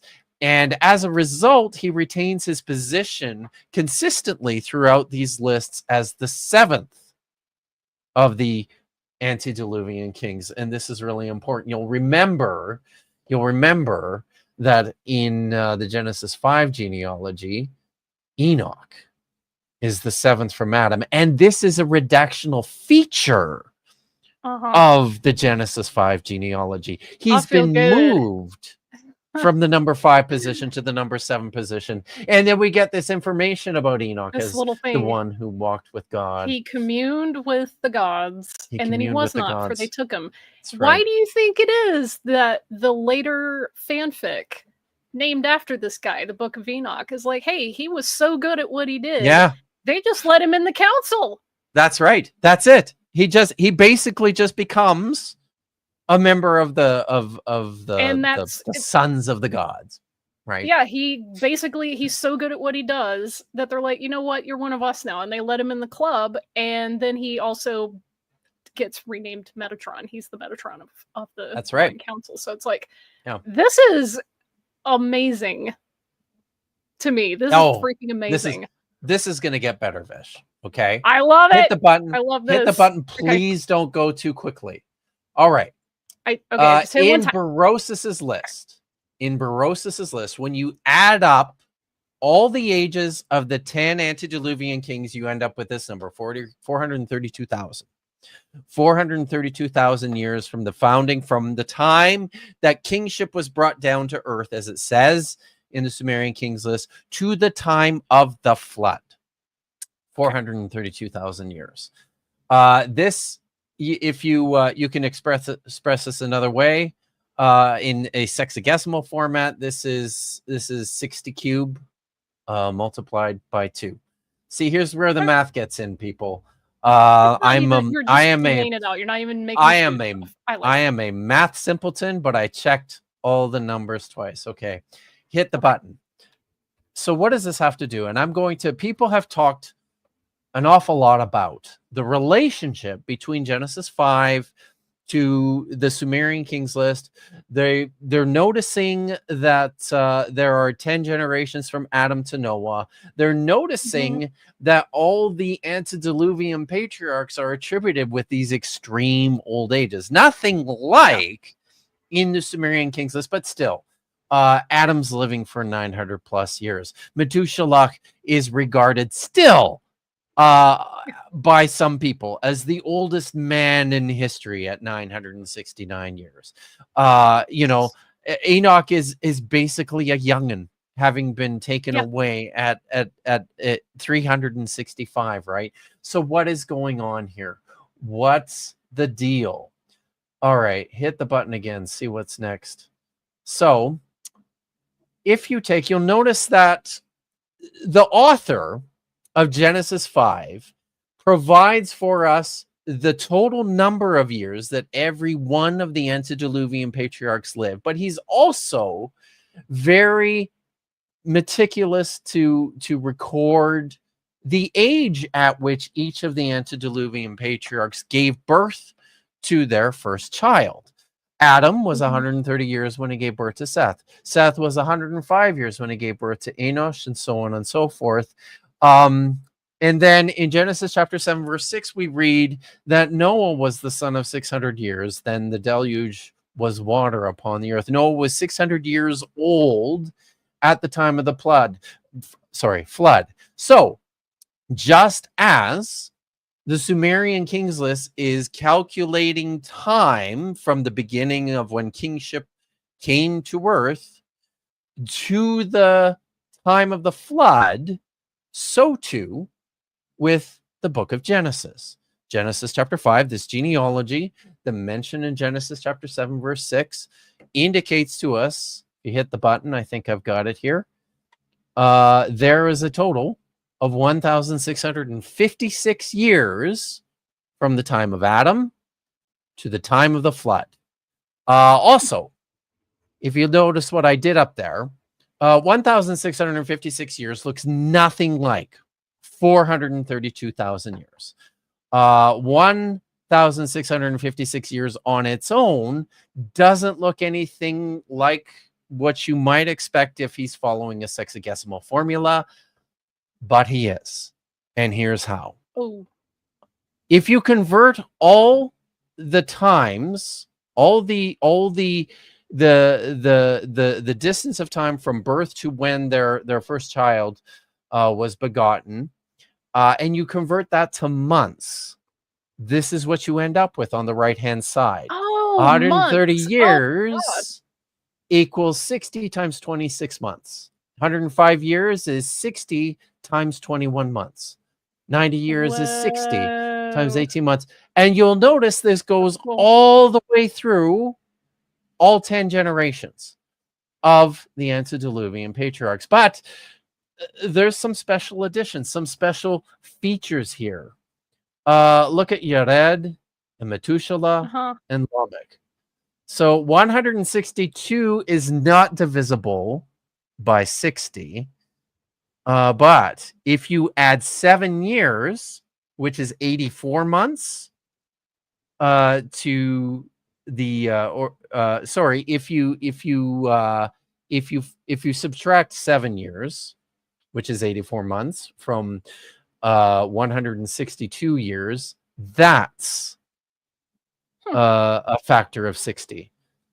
Same with Methuselah. Okay. 7, it's a factor of 60 times 36 plus 7. A factor of 60 times 35 plus 7 years. Why just those 3 though? 7 years. Oh, but look who's there. Here's something for you. Yared was the father of Enoch. Enoch was the father of Methuselah. Lamech was the father of Noah. Okay. So these 3 are singled out because they provide the connective tissue between Enoch and Noah. They're special. Well, or maybe this is another way of showing how special Noah and Enoch are by adjusting the formula here. All right. There's a lot to chew on here because people who are being read to, because like you would hear people reading the text periodically, they're not going to put this together most likely unless they're a savant. God, this you have is to do some strictly work. for people who are educated and just maybe have a little scratch pad next to them, or just are in a weird frame of mind, or maybe they're autistic or something and just like love numbers and things like that. This is not something your average Joe Israelite would get. Nope. This is some super esoteric shit here. Yeah, Okay. it is. Hit the button. What's next? Okay. So, how do we see the relationship between these figures? Concur with Sparrow. This is the only kind of Bible code stuff that seems remotely intended by the original authors. Yeah, it this does. holds a heck of a lot more water than the quote Bible code where you just randomly skip letters, because that assumes God. like, one unified text. It gets no, it's not. It gets so much better, Vish. Okay. Go to All the right, next let's slide. go. Let's do this. Yeah. Okay. All right. So we've got 1,656 years. That's there's an error in that one, so don't pay no attention to the Sexagesimal formula on that one. It was actually correct on the one before. There's an additional 21 years of months onto that I forgot. So that's what you've got. Doesn't matter. Okay. Doesn't matter. I'm just Whatever. pointing out a glitch and an error on my slide because pedantic dinosaurs are in the audience. I will remember none of this. Yeah, but the dinosaur will, because fuck that dinosaur. But why did they choose base 6? Because this was the convention of the day. I think it also speaks to some of the antiquity of these texts. So this is what they did before the invention of decimal math. Base 6 math predated decimal math. I'm wondering because, like, base 10, you can easily see, like, well, we have 10 fingers and 10 toes. So that, to me, would be like an intuitive connection. But where do you get 6? What is there in nature or people's bodies or somebody, it's easy enough to look up. And I've done it before. I just don't remember offhand. 1,656 years in Genesis from the time of Adam to the time of the flood. 432,000 years in Berossus Babylonica, written in 280 BCE, from the time of the arrival of kingship on earth to the time of the flood. Now, those numbers don't look anything like each other. Even when you reduce it to months, you can't even get it close to that. So what do we do here? Notice this. So this number, 432,000 years, is significant. There are 5 cities of kingship in the Sumerian kings list: Eridu, Bad-Tibera, Larak-Sipur, and Shurapak. When you divide 432,000 by 5, you end up with this number, 86,400. You probably have no idea why this number is significant. I wonder if anybody in the chat has any idea why this number is significant. You know what 86,400 is? You don't. Nobody.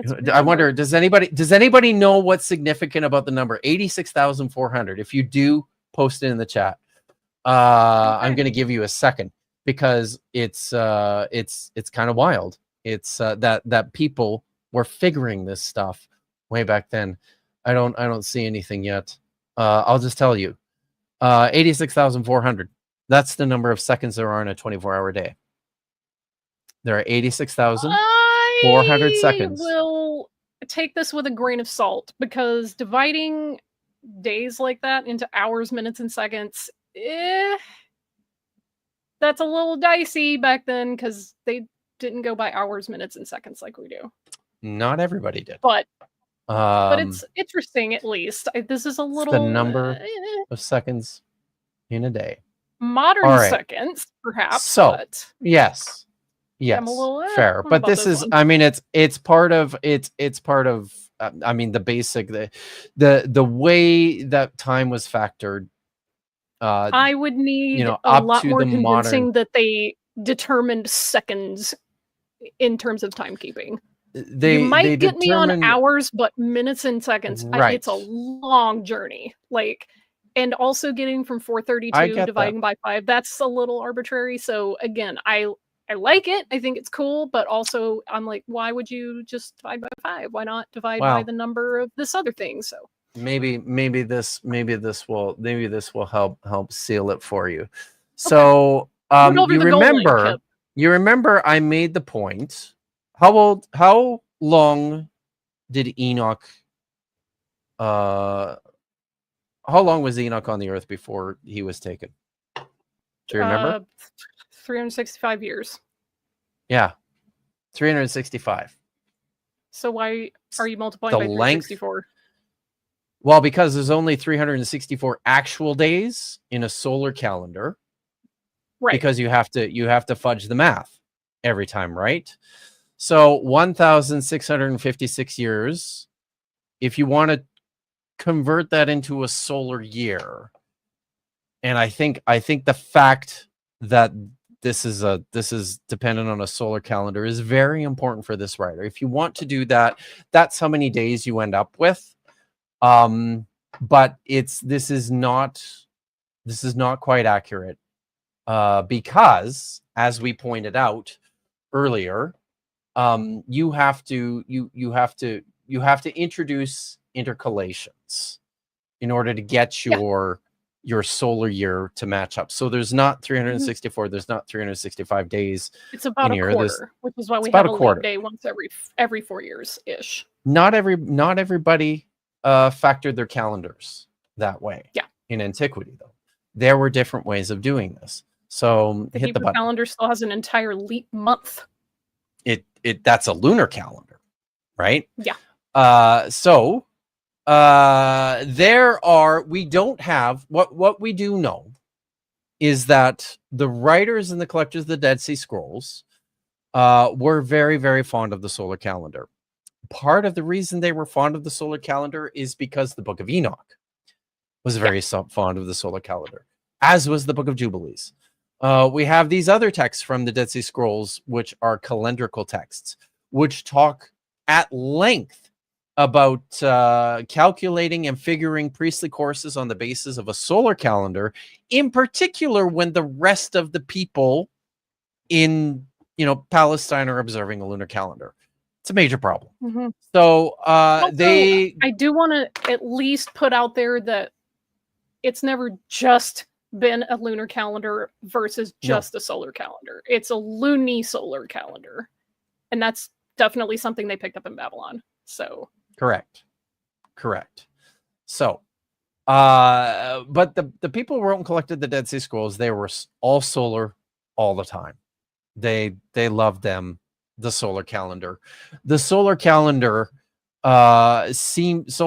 calendar observance is closely connected with Enoch, who lived 365 years, because he's connected to the solar calendar. So we don't have any actual texts which show us how the ancient Jews did their intercalations on their solar calendars, but we're able to piece together a couple of possibilities on the basis of reading between the lines on a few texts. That's the Book of Enoch, the Book of Jubilees, another text by the name of Forky Tot, a brilliant German scholar by the name of Uwe Glessmer, has written a couple of articles. One of them was published in this book, the Dead Sea Scrolls, the comprehensive Dead Sea Scrolls after 50 years, comprehensive assessment. This book has a special place in my heart because I compiled the index of this book. Nice. It made me cry, but yeah. So you could see the article there, calendars in the Qumran Scrolls, in Peter Flint, James Vanderkam, the Dead Sea Scrolls after 50 years of comprehensive assessment. I'm a complete freaking dork. Okay, I realized why base 6 makes sense, because the circle is 360 degrees. Right. There you Doi. That has to do with calculating minutes and seconds as well, right? You're just dividing this stuff by base. It's base 6 math. Okay. So there are a couple of possibilities for intercalations, and if you apply one of them to this calendar, here's what you end up with. If you add one additional week, actual week of days, for every 7 years, and then that's a sabbatical year, and then every 4th sabbatical year, you add another week of days. So that ends up with, if you hit the button, we'll see the math here. So you've got 602,784 days plus 236 Sabbaths. That's 1,656 years divided by 7 equals 1,652 additional days. And another, every fourth Sabbath, you got another 59 Sabbaths, which is equal to 413 days. This is what happens when you add that to 602,784 days. Hit the button. Okay. 604,849 days. And then when you divide that into weeks, here's what you get. 86,407. 407 They're close. weeks. Well, they're close in a very important way. This is because there is a strong fixation, because this is the priestly writer, remember, he's pointing to the primacy of the solar calendar in his calculation of the time from Adam to the time of the flood. He's drawing from this very sophisticated sexagesimal math in the Sumerian, in Berosus's version of the Sumerian Kings List. So you're talking about the version that was published in 280 BCE. But he's also, because he's the priestly writer, he's also really fixated on the Sabbaths, on the Sabbath observance. So he's inserting these weeks, these Sabbath years, everywhere that he can. And in his calculation of the time from the beginning to the flood, he's got this as 86,400 weeks plus another sabbatical week, another 49 weeks. Okay. This is important for him. All right. So that's all the nerdy math stuff from Genesis chapter 5, which I think is just fucking cool. Cool. Now, I mean, it's I hope interesting. everyone liked that. I'm 100%, but I like it. Yeah. Let's do a couple of super chats. I think did I look at that one? No, I didn't. Yes, we did. Stephen that Elkett. Did we do that one? We did that Yes, one. we did. Because okay. I was talking I've got about one Enoch. Yeah, you did. Jake, insert clapper, dapper inside joke here. Nelson for $5. Thank you very much. Hey, Dr. Kip, superposition Davis. Good.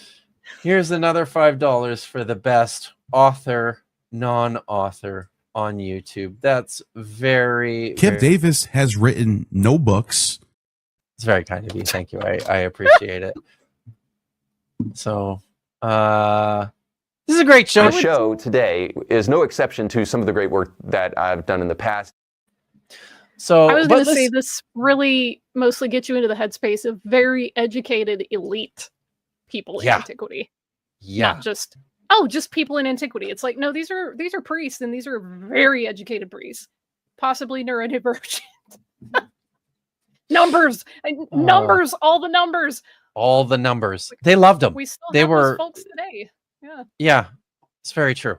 So now I'll just say this: if you guys want to see the Hebrew transgressions video, you're gonna have to get in a few more of those $5 super chats. How many do I have? I think you need to call it something else, because when I heard Hebrew transgressions, I thought you were talking about like a grammatical feature or something. I was like, grammar's fun, guys. Or maybe I'm just a I can't believe I'm about to say this, but you may need to give it something a little more clickbaity, like Hebrew sins. Or you don't like transgressions? Is transgressions bad? Do. Is that what's throwing it off? I do like it. I don't know. I didn't understand what you meant. I thought you were talking about like a grammatical feature, like, oh, this is a transgression of Hebrew something something blah blah blah blah. Well, it is that. So it's but that's we'll see. We got a little bit of time here. All right. Okay. So I wanna look at a lot of this information and talk about what do we do with this when it comes to our perspectives on the composition of the Pentateuch, when it comes to addressing this question of how old is the Torah. All right. First point. What part of the Torah? That's it, right? What are we talking about? And I want to but the very complicated issue with this question is just how nuanced. Bam, solved it. Thank you. Hebrew heresies. Thank you. Love it. Thank you, Prixie. Hebrew heresies. That's much better. All right. So the Torah, the Pentateuch, has an exceptionally complex and a very long compositional history, which is why it is the text that we have today. So when looking at questions of where this shit comes from, how old it is, how much we can actually track the composition of something like the Torah, Sumerian numerology and Genesis does kind of help data.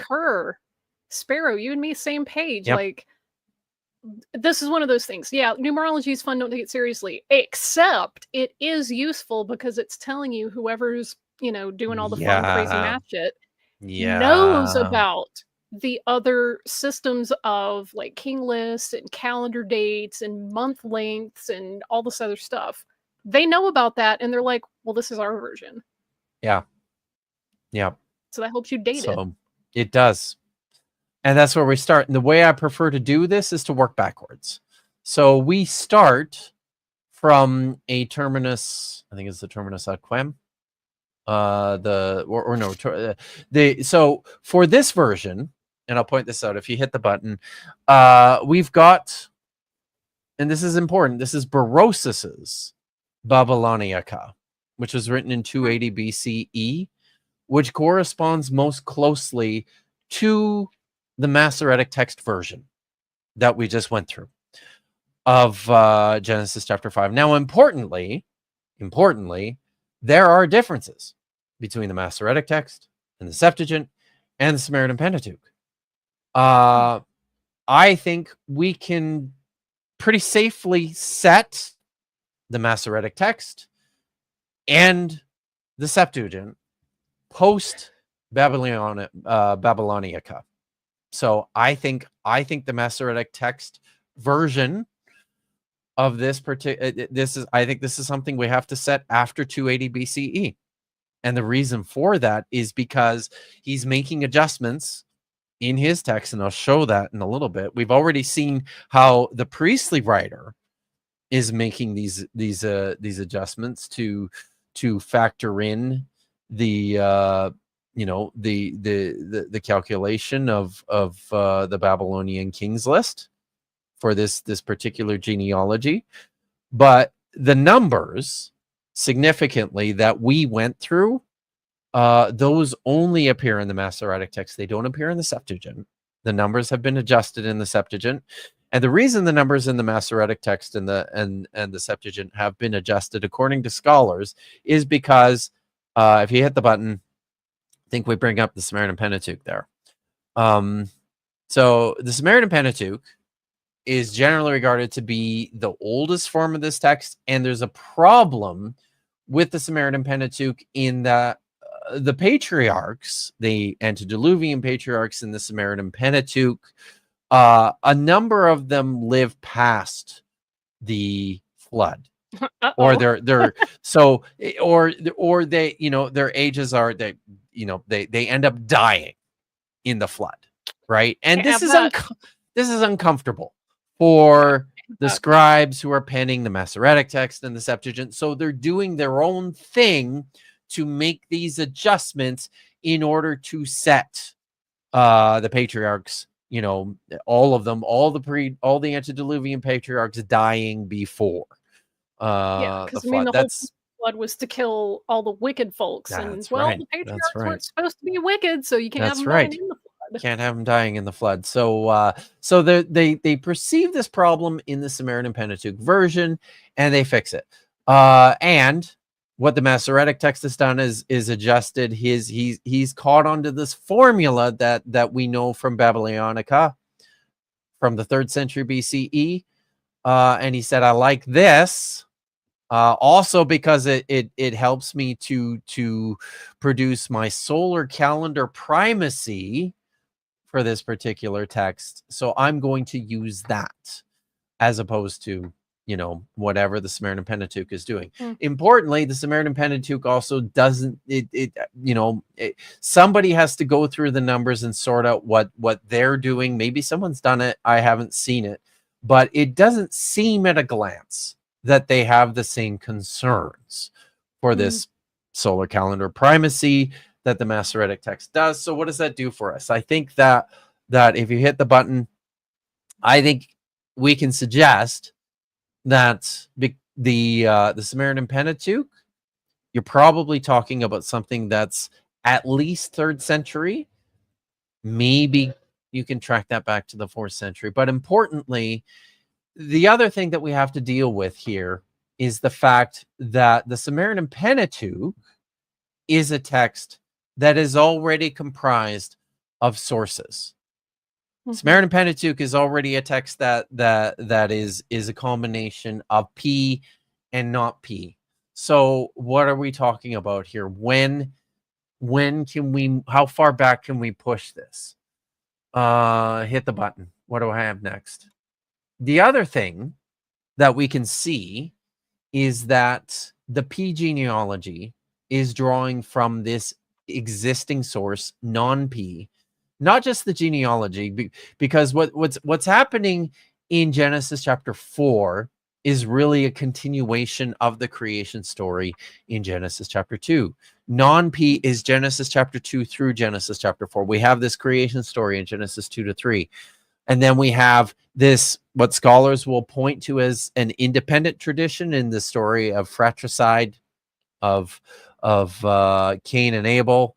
Scholars will suggest that actually comes from something that's not even non-P.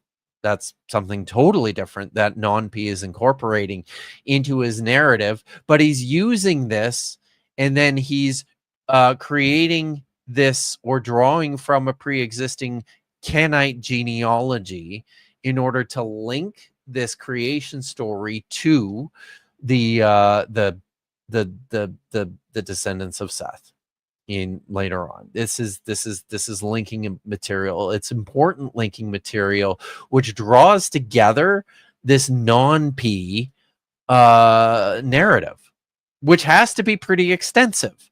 So we've got this, at least I would say we've got non-P and we've got P that easily predates the 3rd and 4th century BCE.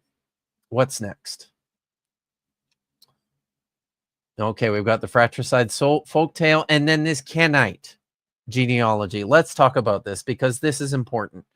The non-P author is using this story of fratricide, the story of Cain, to connect his own narrative. But importantly, this genealogy also provides an etymology for the origins of these people, the Kenites. The Kenites, we don't know a lot about them, but they keep popping up in the Hebrew Bible, and they keep popping up in some interesting places. Genesis 15 verse 19, Numbers 24 verse 21. They're all over the Deuteronomist. Judges 1:16, 4:11, and 17. Judges 5:24, which is one of the oldest texts of the Hebrew Bible, mentions the Kenites. 1 Samuel 15:6, 27:10, 30:29. So they're all over the Deuteronomist, and then they make another appearance in 1 Chronicles 2 verses 55. What's next? I don't remember what I have next on my slide. So who are the Kenites? You'll notice that in the Kenite story, Cain receives special favor in 4 verse 15. We have this tendency to read Cain negatively in the story in Genesis. I don't know that that is the original intention. He's protected by Yahweh. He's given a sign that distinguishes him and then all of his descendants so that nobody will kill him for what he did. He's being protected by Yahweh. Here we have the mention of the Kenites that I just went through. Throughout the Hebrew Bible, the Kenites are distinguished as nomads and smiths from the south. We see this in the Kenite genealogy. What does it say about the descendants of Cain? In verses 20 to 22 there. It says that they lived in tents. It says that they played music.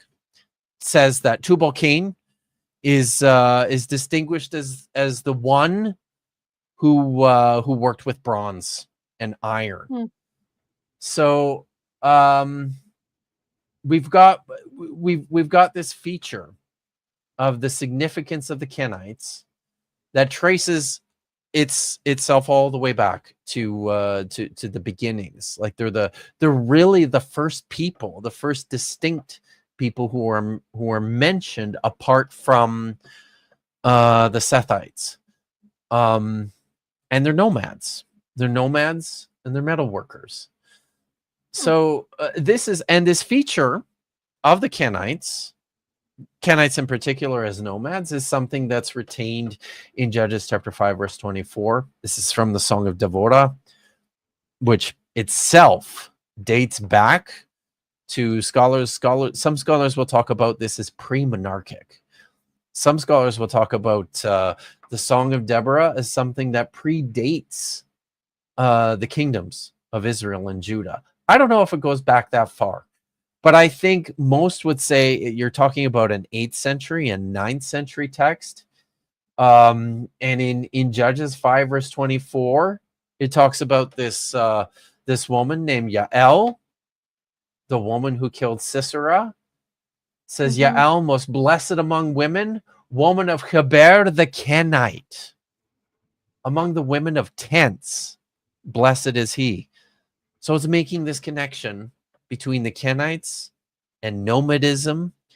Something else that I'm noticing in the Kenite genealogy. You remember where it talked about the curse of Cain, or I should say the protection of Cain, delivered by Yahweh. He says that whoever tries to avenge himself on Cain, he will be avenged. Shivatayim. This is an interesting word. We translate that as 70 times, and that's probably what it means, right? But this word looks like a dual, not a plural. It's not specifically 70, right? Yeah. So this is an interesting feature. Is it 2 sevens? It's probably it feels like that too, but in the reading that I've done, grammarians have said no. This is a feature rarely used, but it does pop up in some of these really old Hebrew texts as an indicator of multiplicity. Okay, multiples of 7. So it appears also in Psalm 68:18. I think it's with regards to 4 there to indicate 40. I don't remember the word offhand, but that particular psalm is also a really, really ancient text. Scholars have said that this is retaining a feature of the dual. So people understand there's a difference in Hebrew between singular nouns, plural nouns, and dual nouns. Dual nouns are not singular. So singular nouns are just one thing. Plural nouns are more than one thing. Dual nouns are 2 things. Specifically 2, like hands and feet. By the time that most of the biblical texts are written, not all of them, and this is a key way that we date some of them, including the Song of Devorah. By the time that most of the biblical texts are written, it seems that the dual in particular is what's the word that the term that Handel and while you figure that out, yeah, Sparrow, I swear you are quite literally reading my mail right now, because this is something I've been talking to Chrissy Hansen about, to Kip about, and just cooking it on my own, is that Sparrow says, I have a silly hypothesis. I don't think it's silly. That the Bronze Age collapse caused pressure against the matriarchy and goddess worship in favor of the more Raider King patriarchal gods. Deborah, as early, aligns with that. I mean, again, at the risk of fucking up all my potential future academic publishing, there is a reason that Asherah was diminished and then almost entirely eliminated from Israelite cultic worship. And I have been trying to get to the bottom of what motivated that, because people don't just do that stuff arbitrarily. Like, you just wake up one day and go, yeah, I think we're going to purge all the female gods and get rid of like matriarchal participation in cultic worship. Like, that doesn't just happen randomly. There's an inciting event or series of events that makes people like kick back against something. Like, this happens a lot throughout like human history, is society's doing a thing and it starts to drift one way, and then there's a snapback to a previous way or a completely different way of doing things. It's like, you see this, for instance, in America right now. It's like, hey, you've all got all these decades of neoliberalism and at least some small incremental progressive, you know, social and in some cases legal development. And then people don't like that. And there is this hard snap to the right. So it's as much reactionary as it is like, this is just a feature of the way that humans are doing society. It's like, you see a lot of development and then there's like this rubber band effect. So this is something that I'm with you, Sparrow. I feel like this is something we could dig into more. And I feel like there's a huge missing part of this that would clarify a lot of the things that scholars have been chewing on. It's like, oh, well, this is why it's phrased this way, or this is why this narrative goes this way. It's not just like, we're different from the societies around us. It's, hey, we did this thing intentionally. We're leaving some clues in there because you can't fully get rid of it. But yeah, it's like something here. Come on. There we go. They merge the gods. The menorah is, that iconography is very, very, very, very close to what Asherah trees look like. Like, you can see that on the Tanakh stand, the ritual stand. Like, it has two, I don't want to say they're deer or rams or whatever, but they're on either side of a 7-branch tree. And it's an altar that is maybe not to Asherah only, but she's all over it. And you can't eliminate that entirely, but you can rebrand it.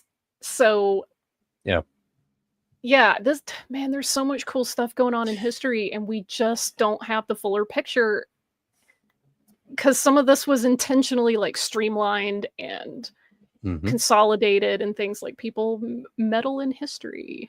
You know, like, what's the thing that's happening right now? Like, they're going through museums and tweaking the history a little bit because it makes certain people uncomfortable. It's like, we know that's happening now, but like, if somebody were to just come along in a few hundred years, they wouldn't know the motivations for why people are taking out XYZ references from museum displays and stuff. So humans love history. Yeah. So so back to duels. The term that that Hendel and Houston use in their book on linguistically dating the Hebrew Bible, they talk about productive and non-productive forms. By the time that most of the Bible was written, the dual has become, as they say, non-productive. Basically, what they mean by that is that it's only used in natural instances. Body parts, right, are all dual. Your eyes are dual, right? And some special instances, but that you almost never see it occurring outside of, you know, places where you expect to see, you know, natural pairs. So it's, but this is a feature that is quite common in Canaanite languages, like older Canaanite languages. The Song of Deborah preserves a few of these duals, right? That are, as they call them, productive, which I said, this is a clear sign that this is a very, very early text. Like you're talking, early Iron Age, maybe even late Bronze Age, right? So now in the evolution of the dual, it's taken on some adverbial functions, and that's what's happening here, right? Is this term Shevatayim, which is a dual, is taking on it's taking on this new adverbial sense, which means like 70-fold, 7-fold, 7 times, right? And you see a couple of these in the Hebrew Bible, and they usually appear in more ancient texts. Importantly, this sort of adverbial usage also appears on the Misha Stele, which we date to 8th, 9th century BCE. So all that to say, there's some features within this text which suggest that some of this stuff goes back far. And I'll say one more thing about the connection made between the Kenites and metallurgy. First of all, I'm going to read something here from. I have to pull back the text. I'm going to read something here from David Carr's book, where he talks about this. There's this relationship between the Kenites and working with bronze, working with copper, working with iron. Several features of chapter 4, verses 1 to 24. This is Carr. Indicate that this group linked to Cain was the Kenites. For one thing, Cain's name looks like an eponymous name related to the Kenites, Caini. Cain looks, moreover, numerous features of 4:1 to 24 appear to link the Cain-Lamech line described there with characteristics that are connected with the Kenites in other biblical traditions. The Kenites were a semi-nomadic group associated in 1 Samuel 27, verse 10 with the Negev. Song of Deborah, right? I mentioned that. Sometimes linked or interchanged in the Bible with other tent-dwelling semi-nomadic groups like the Midianites, the Amalekites, or the Rechabites. Genesis 4 alludes to the semi-nomadic life of the Canaanites in its description of Cain's expulsion from the ground to a life of endless wandering. That's verses 12 and 14, and an association with his descendant Yavel with tent dwelling in verse 20. At the same time, Cain's status as the builder of a city would fit with the fact that the biblical tradition knows of cities of Kenites in the region of Judah initially ruled by David. That's for Samuel 30, verse 29. Finally, Genesis 4 seems to reflect on the association of Cain and Kenites with metalworking. The root in which Cain's name comes, Cain, is used in other Semitic languages for craft work, particularly metalworking, and this meaning of the root appears to be behind its use to refer to Ishbaal's spear in 2 Samuel 21, verse 16. We even see a potential attestation of Kenite metalworkers near the South Judean desert, with which they were associated in an inscription found at a metal mine in the Sinai that refers to the chiefs of the Kenites, Rav ben Cain. The Genesis 4 genealogy of Cain connects part of Cain's line with metalworking at its conclusion with Tubal-Cain's founding of bronze and iron metalworking in verse 22. In sum, the name Cain and the professions associated with Lamech's son, Genesis 4:20 to 22, all appear linked to the association of metalworking and other crafts of ancient Kenites. So, to sort of tie this all up, he mentioned it there. We have an actual explicit description of Kenites in association with mining in the Sinai Peninsula, and that's not all. I mean, we know that mining copper in particular was something that was happening there prolifically, in particularly in the late Bronze Age and the early Iron Age. This is why the Egyptians were so determined, why the Middle and the New Kingdom Egyptian pharaohs were so determined to maintain a presence in this region. Why the Sinai was even important to them was because of all the copper that they were mining out of this area. And in addition to the copper mine connection to the Kenites, we see other connections of these copper mines to features of ancient Canaanite mythology and Yahweh worship that also continue to propagate themselves in a number of Hebrew texts. So do I think that non-P goes back to the Bronze Age? No. But what I would say is that, please remember, Doctor, the nearest, oh, yeah. Thank you, Digital Hammurabi. It's so Yes. upsetting that I know what this is referring to. Yes, it should be upsetting. I think we're past time to hit the super chat goal, unfortunately. So nobody will discover what it means. You're also going to have to remind people more regularly throughout the stream if you want them to hit your goal. This was my first goal attempt, guys, and I really appreciate the attempt. Thank you so much. But rules are rules. So yeah. So no, I don't think that the non-P source goes back to the Bronze Age. That's not what I'm saying.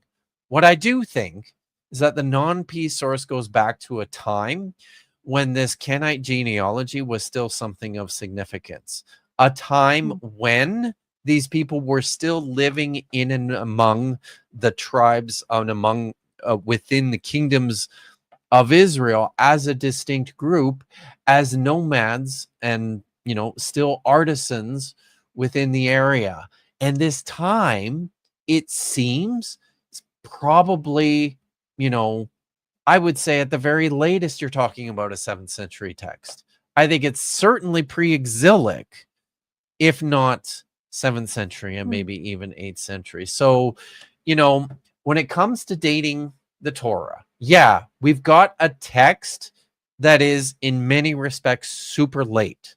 We talked about elements of redaction and very creative storytelling and editorial work taking place, scribal work taking place all the way into the 3rd, maybe even the 2nd century BCE. But that doesn't tell the full story. There is source material here that's really fucking old. And a lot of it, I think a lot of it, I'm not just talking about little snippets here. Like, you know, the Kenite genealogy only kind of works. The reason it works is because it's embedded within this narrative that stretches from Genesis 2 through Genesis chapter 11. It's all part of this. So, yeah, I hope everybody, that's all I've got for this. But I hope everybody enjoyed that. That is very cool. I did swear. I just said it's fucking old. So old as balls. So there we go. Old as balls.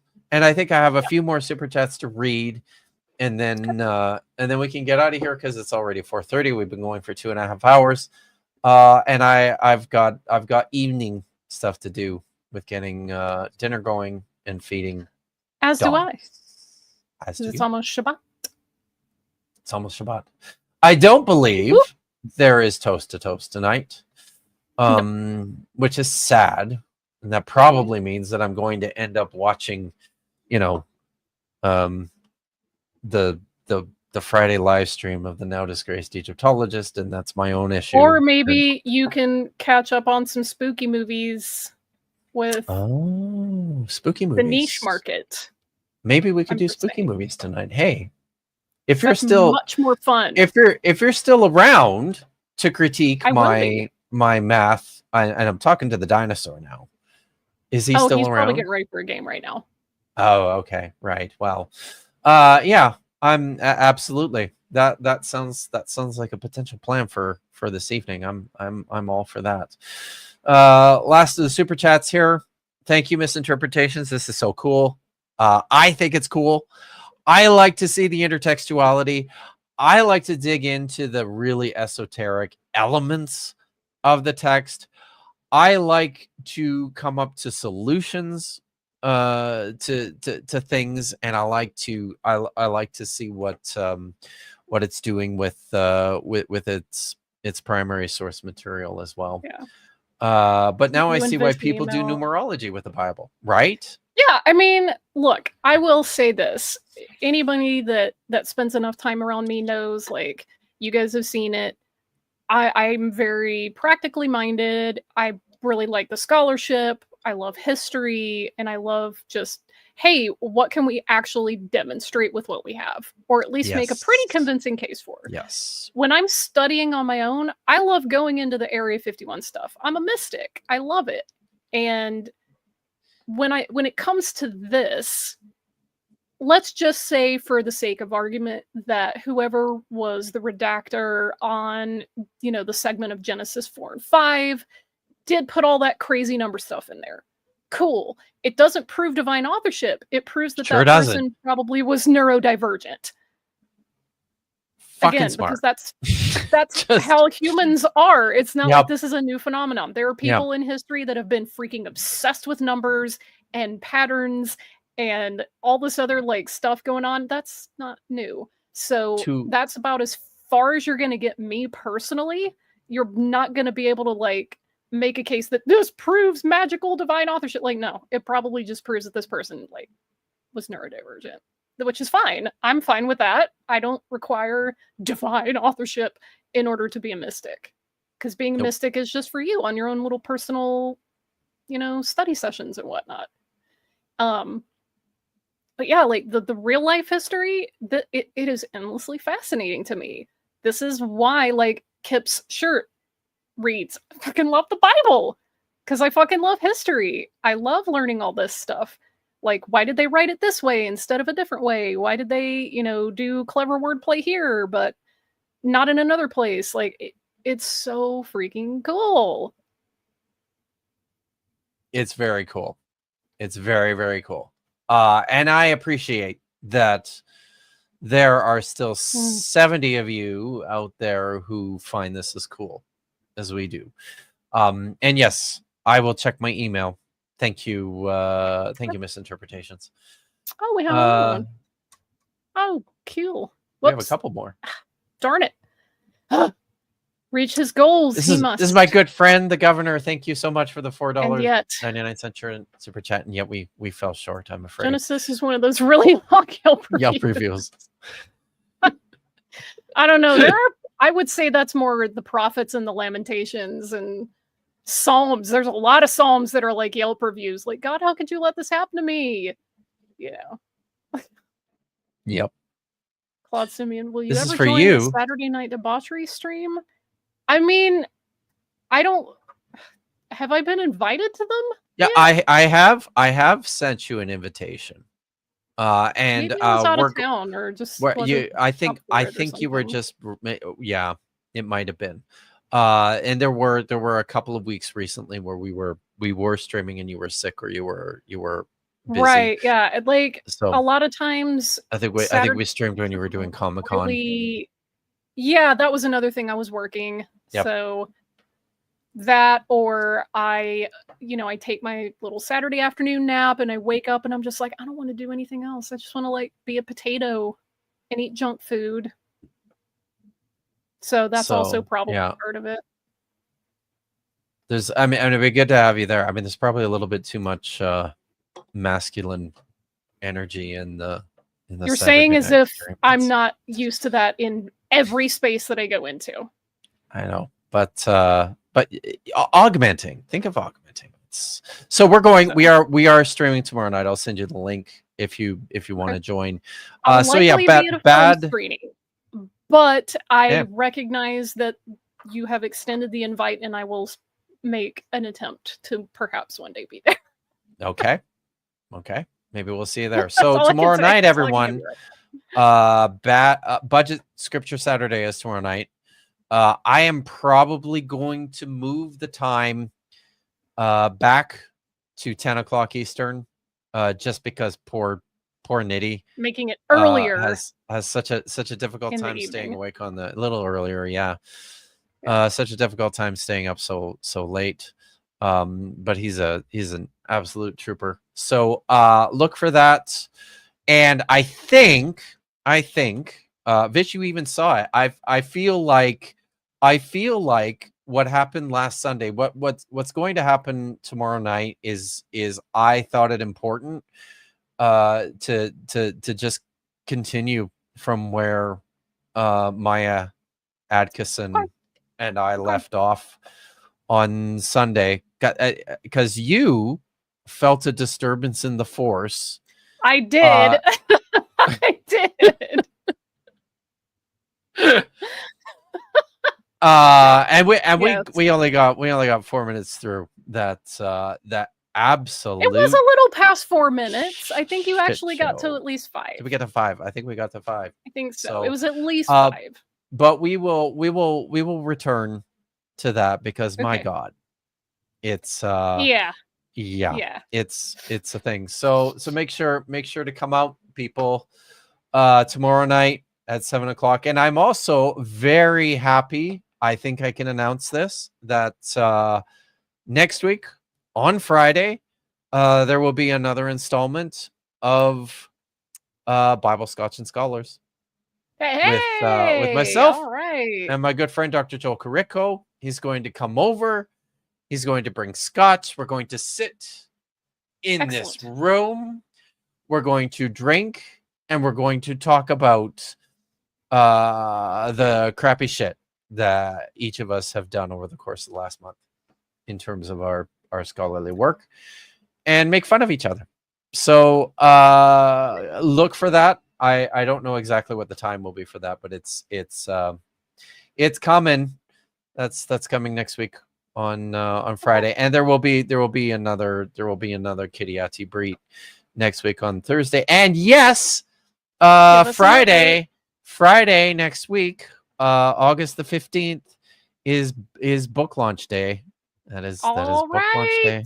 So I'm excited. I am also excited.